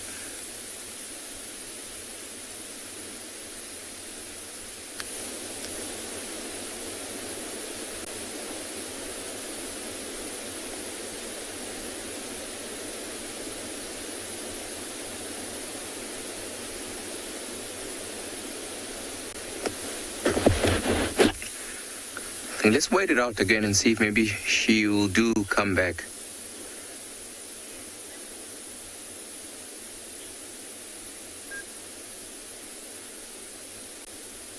I believe one viewer is asking if this mating pair will allogroom. No, actually. I mean, I've spent quite some time, especially with fully grown male lions and females. Usually they don't actually do that. Females to females, yes. I mean, I'm talking about fully grown males and another female. Well, if they're still younger, maybe they will do that, but not really. So with this mating pair, no, I don't think they will allogroom. I think right now it's just more of like mate, and the female will move away. Because also remember that mating, it's actually a little bit painful. Because remember, this male has a bit of barbs in and around his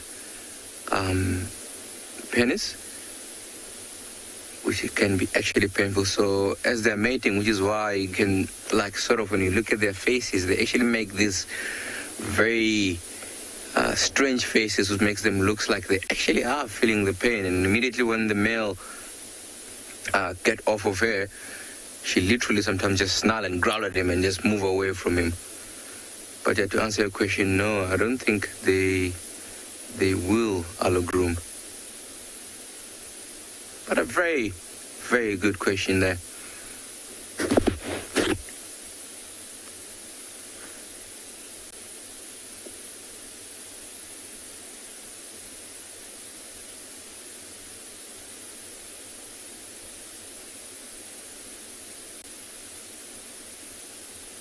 And also sometimes, actually, I've just thought about it. I've actually seen male lions actually, when they are with a female who's in estrus, they will sometimes come from behind on a rump and lick her rump side. But that is not, grooming or anything like that. That is to actually instigate the mating. And usually you will see her either roll over or try to get really close to him so that he mate with this male or male lions in general.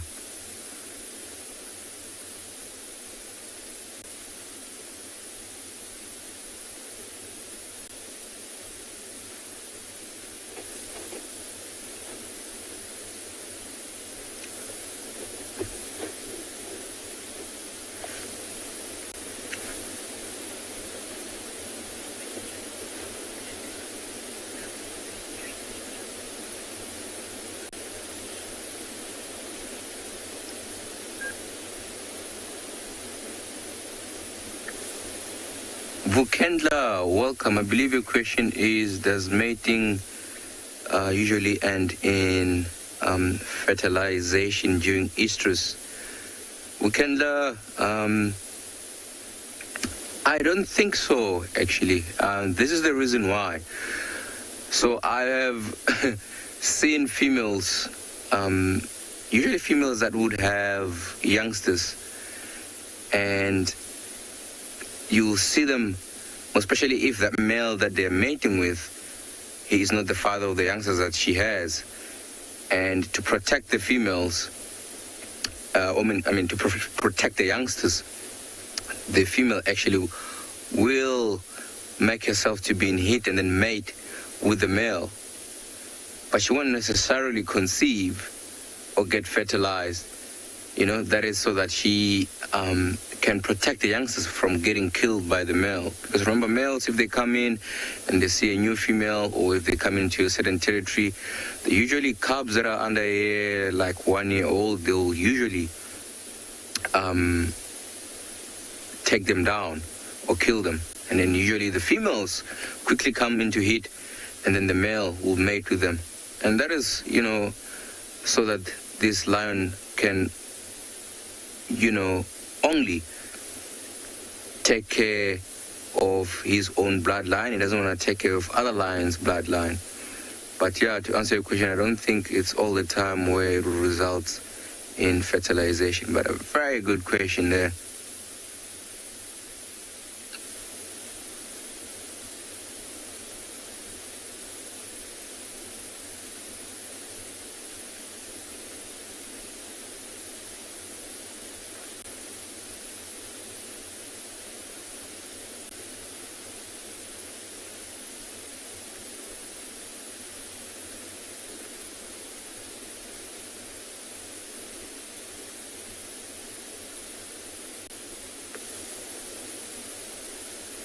It's incredible how it's so quiet today.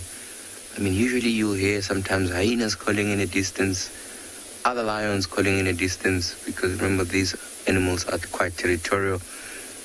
But today it's like very, very quiet.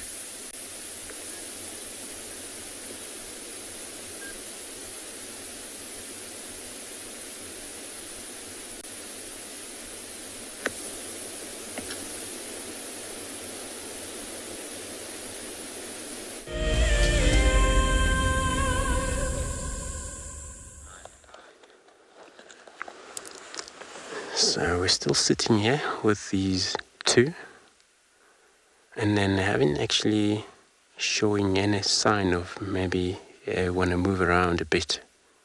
Maybe they're going to spend another hours here, or maybe a lot of hours here. They're probably not in such a hurry. They're not actually in contact call for the other pride.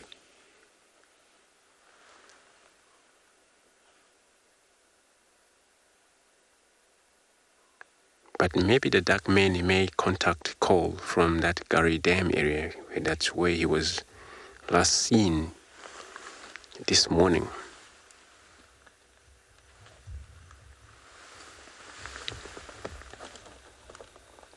But if he ever does that, we're just going to also see how they will react to that.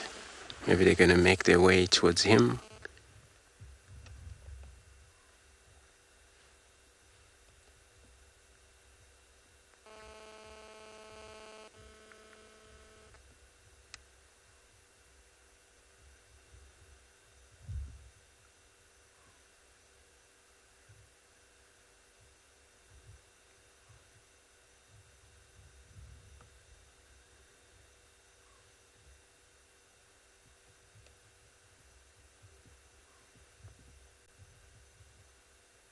That one is highly awake, probably trying to listening around here. They have a very greater hearing, the lions. They can hear distances.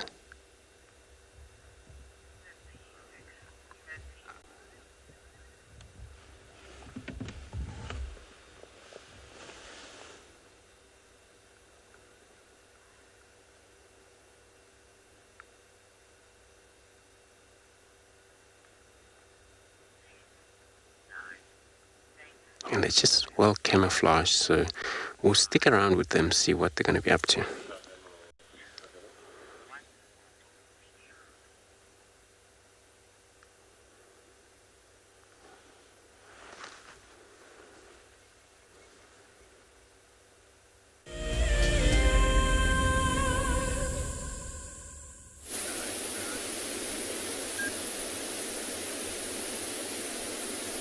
So welcome back once more. So we're still with these copulating lions.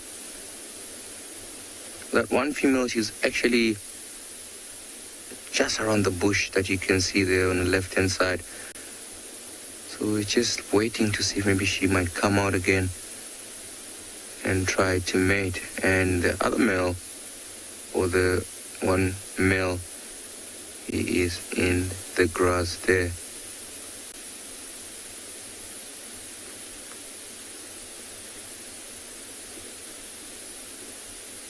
And it's incredible how very well camouflaged he is. You almost cannot see him there.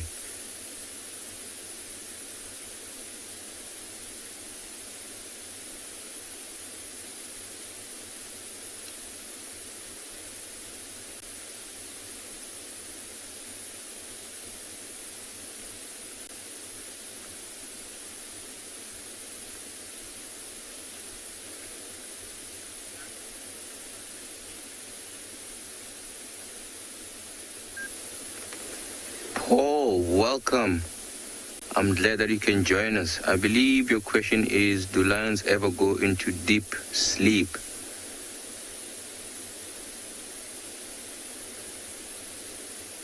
That is a very good question there, Paul. Paul, I don't think they do. Even though sometimes they look like they will be like fast or deep asleep, they really don't. Because if you think about it, right, like there's a lot of predators around here, you know, which can be potential danger to them, you know, like other lions that are not related to, for example, this male that we have here. And even though he's laying down here, he still has to keep an ear, you know, open for any other signs for other lions that might come into this area. And also even some other sort of prey animals that he needs to be careful of. I mean, like a big head of buffalo could be a bit of a problem for him when he is alone like this. Especially if it's buffaloes that they don't retreat back and they're coming, it can be quite dangerous. So he always has to be on the lookout.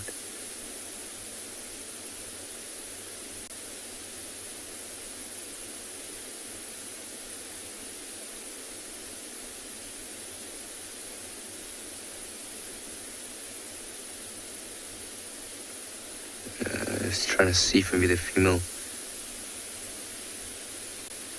she might be coming. No, it looks like she is also not interested at the moment to come out of the bushes, which I can understand. She is exhausted.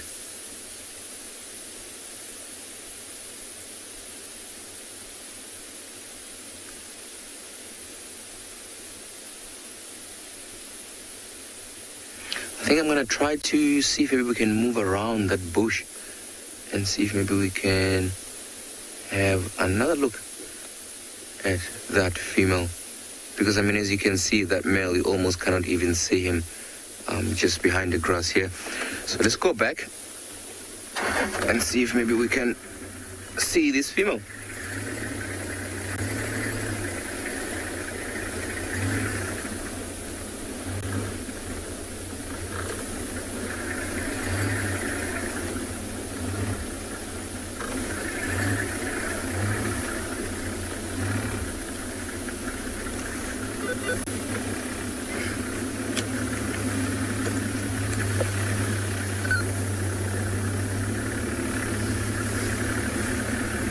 Right, I think while we try to see if maybe we can find or see this female again, I'm going to send you over to Andrew.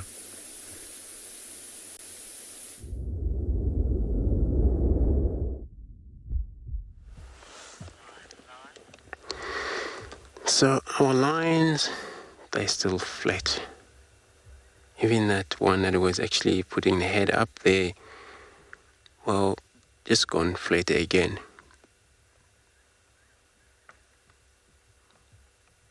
So it happens to cats, especially lions, that can lie down for ages, for a long time,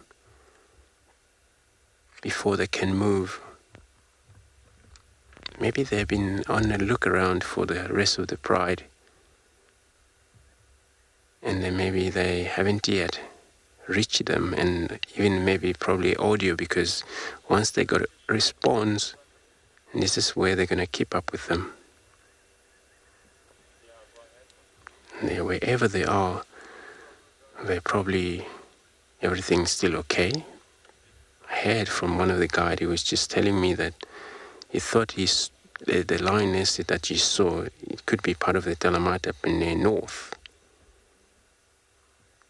So if that is the case, then maybe even they're probably spread around quite a lot.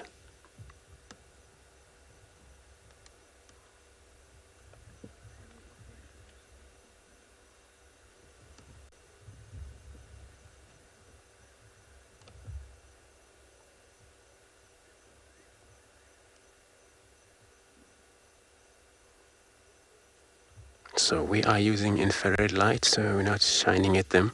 with a spotlight. So this is actually one of the good ideas about viewing these kind of animals in their own environment, in the darknesses.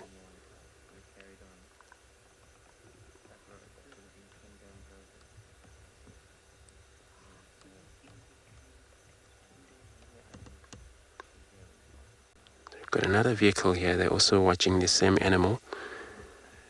But I'm hoping that they can actually get up, move around a little bit, just to get to see how they're going to do it, how they're going to hunt about.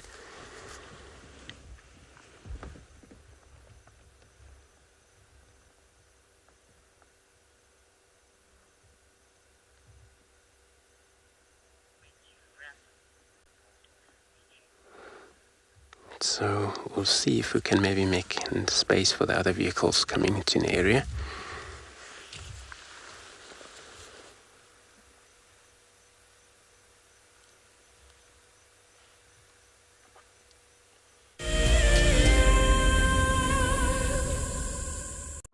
As we celebrate Women's Month in South Africa, we acknowledge and thank those women committed to conservation, working tirelessly both on the front lines and behind the scenes.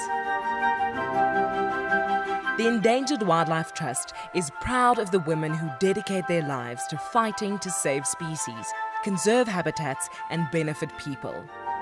Here's to strong women everywhere who are dedicated to protecting forever together.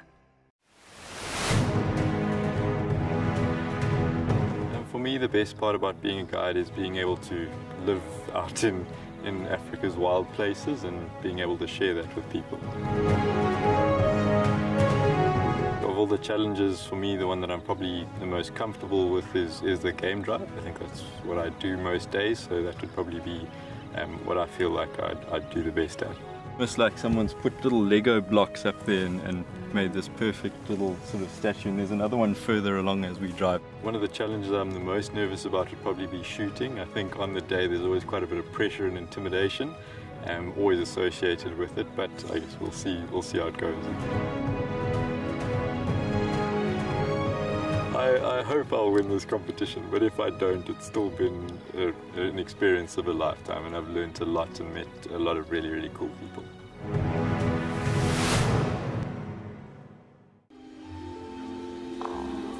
Goodness, look at its wobbly legs. Oh, I don't believe it. I can't believe we've actually seen it. Oh my goodness. Oh, careful, careful, careful. Oh no. Oh, it's okay, little one. Okay. Expect the unexpected here on WildEarth daily. It's a huge privilege to be in these incredible places with these amazing animals. I love filming lions. When they do get up and do something, it's always spectacular. When they are playing, are incredibly fun to watch, especially subalterns and cubs. I love being in the bush and working in these incredible places with these amazing animals. We want to bring it to you so that you can almost feel like you're right there and be able to experience it and enjoy it the way we are.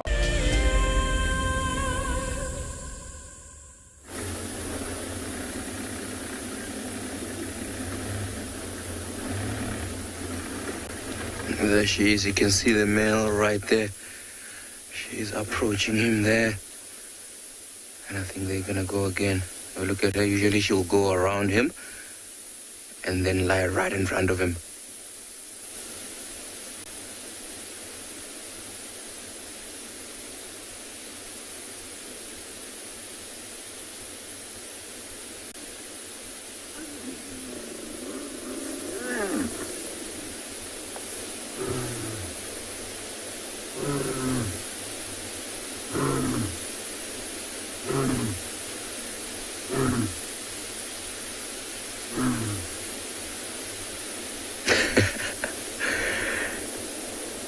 I feel like also he sounds like he's struggling to even give it a good roar because he's so exhausted.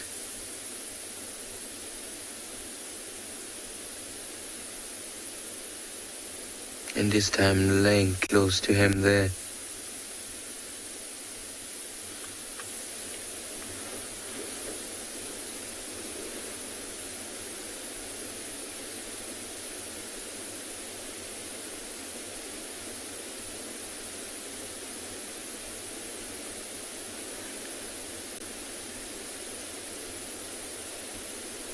And it's quite interesting how, like, it looks like she wants to go somewhere because she was actually vocalizing earlier on. She should move away from him and vocalize.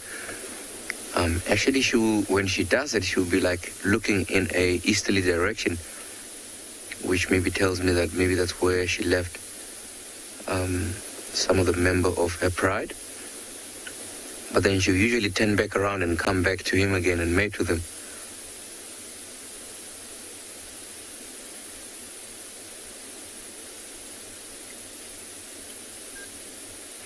And I think for now, I'm going to leave these animals be, loving life as they are. And yeah, start slowly heading in a easterly direction. And I'm going to send you over to Cedric.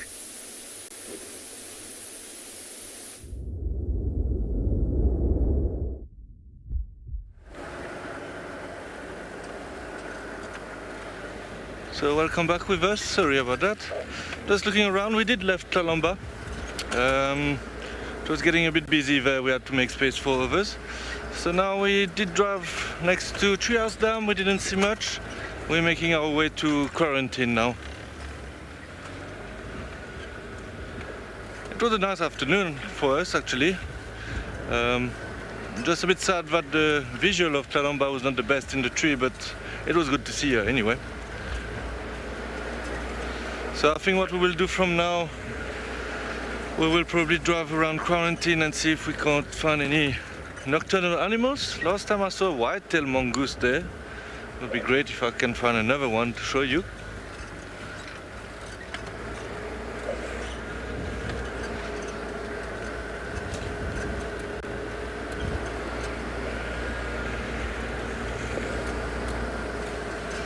Okay, so we will see what we can find here. In the meantime, we'll send you to Andrew.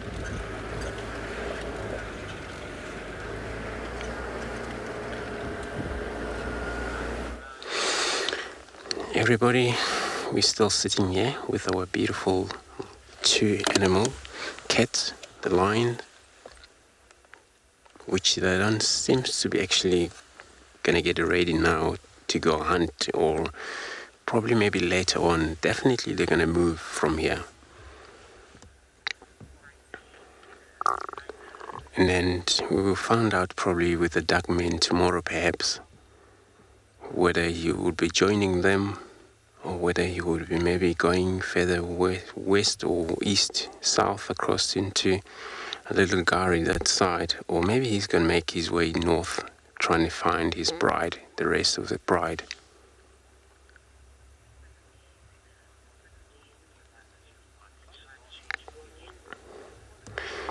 So yeah, we'll find out all about this tomorrow morning when we get mobile again. So remember everybody, tomorrow time change. So half an hour earlier we begin the drive.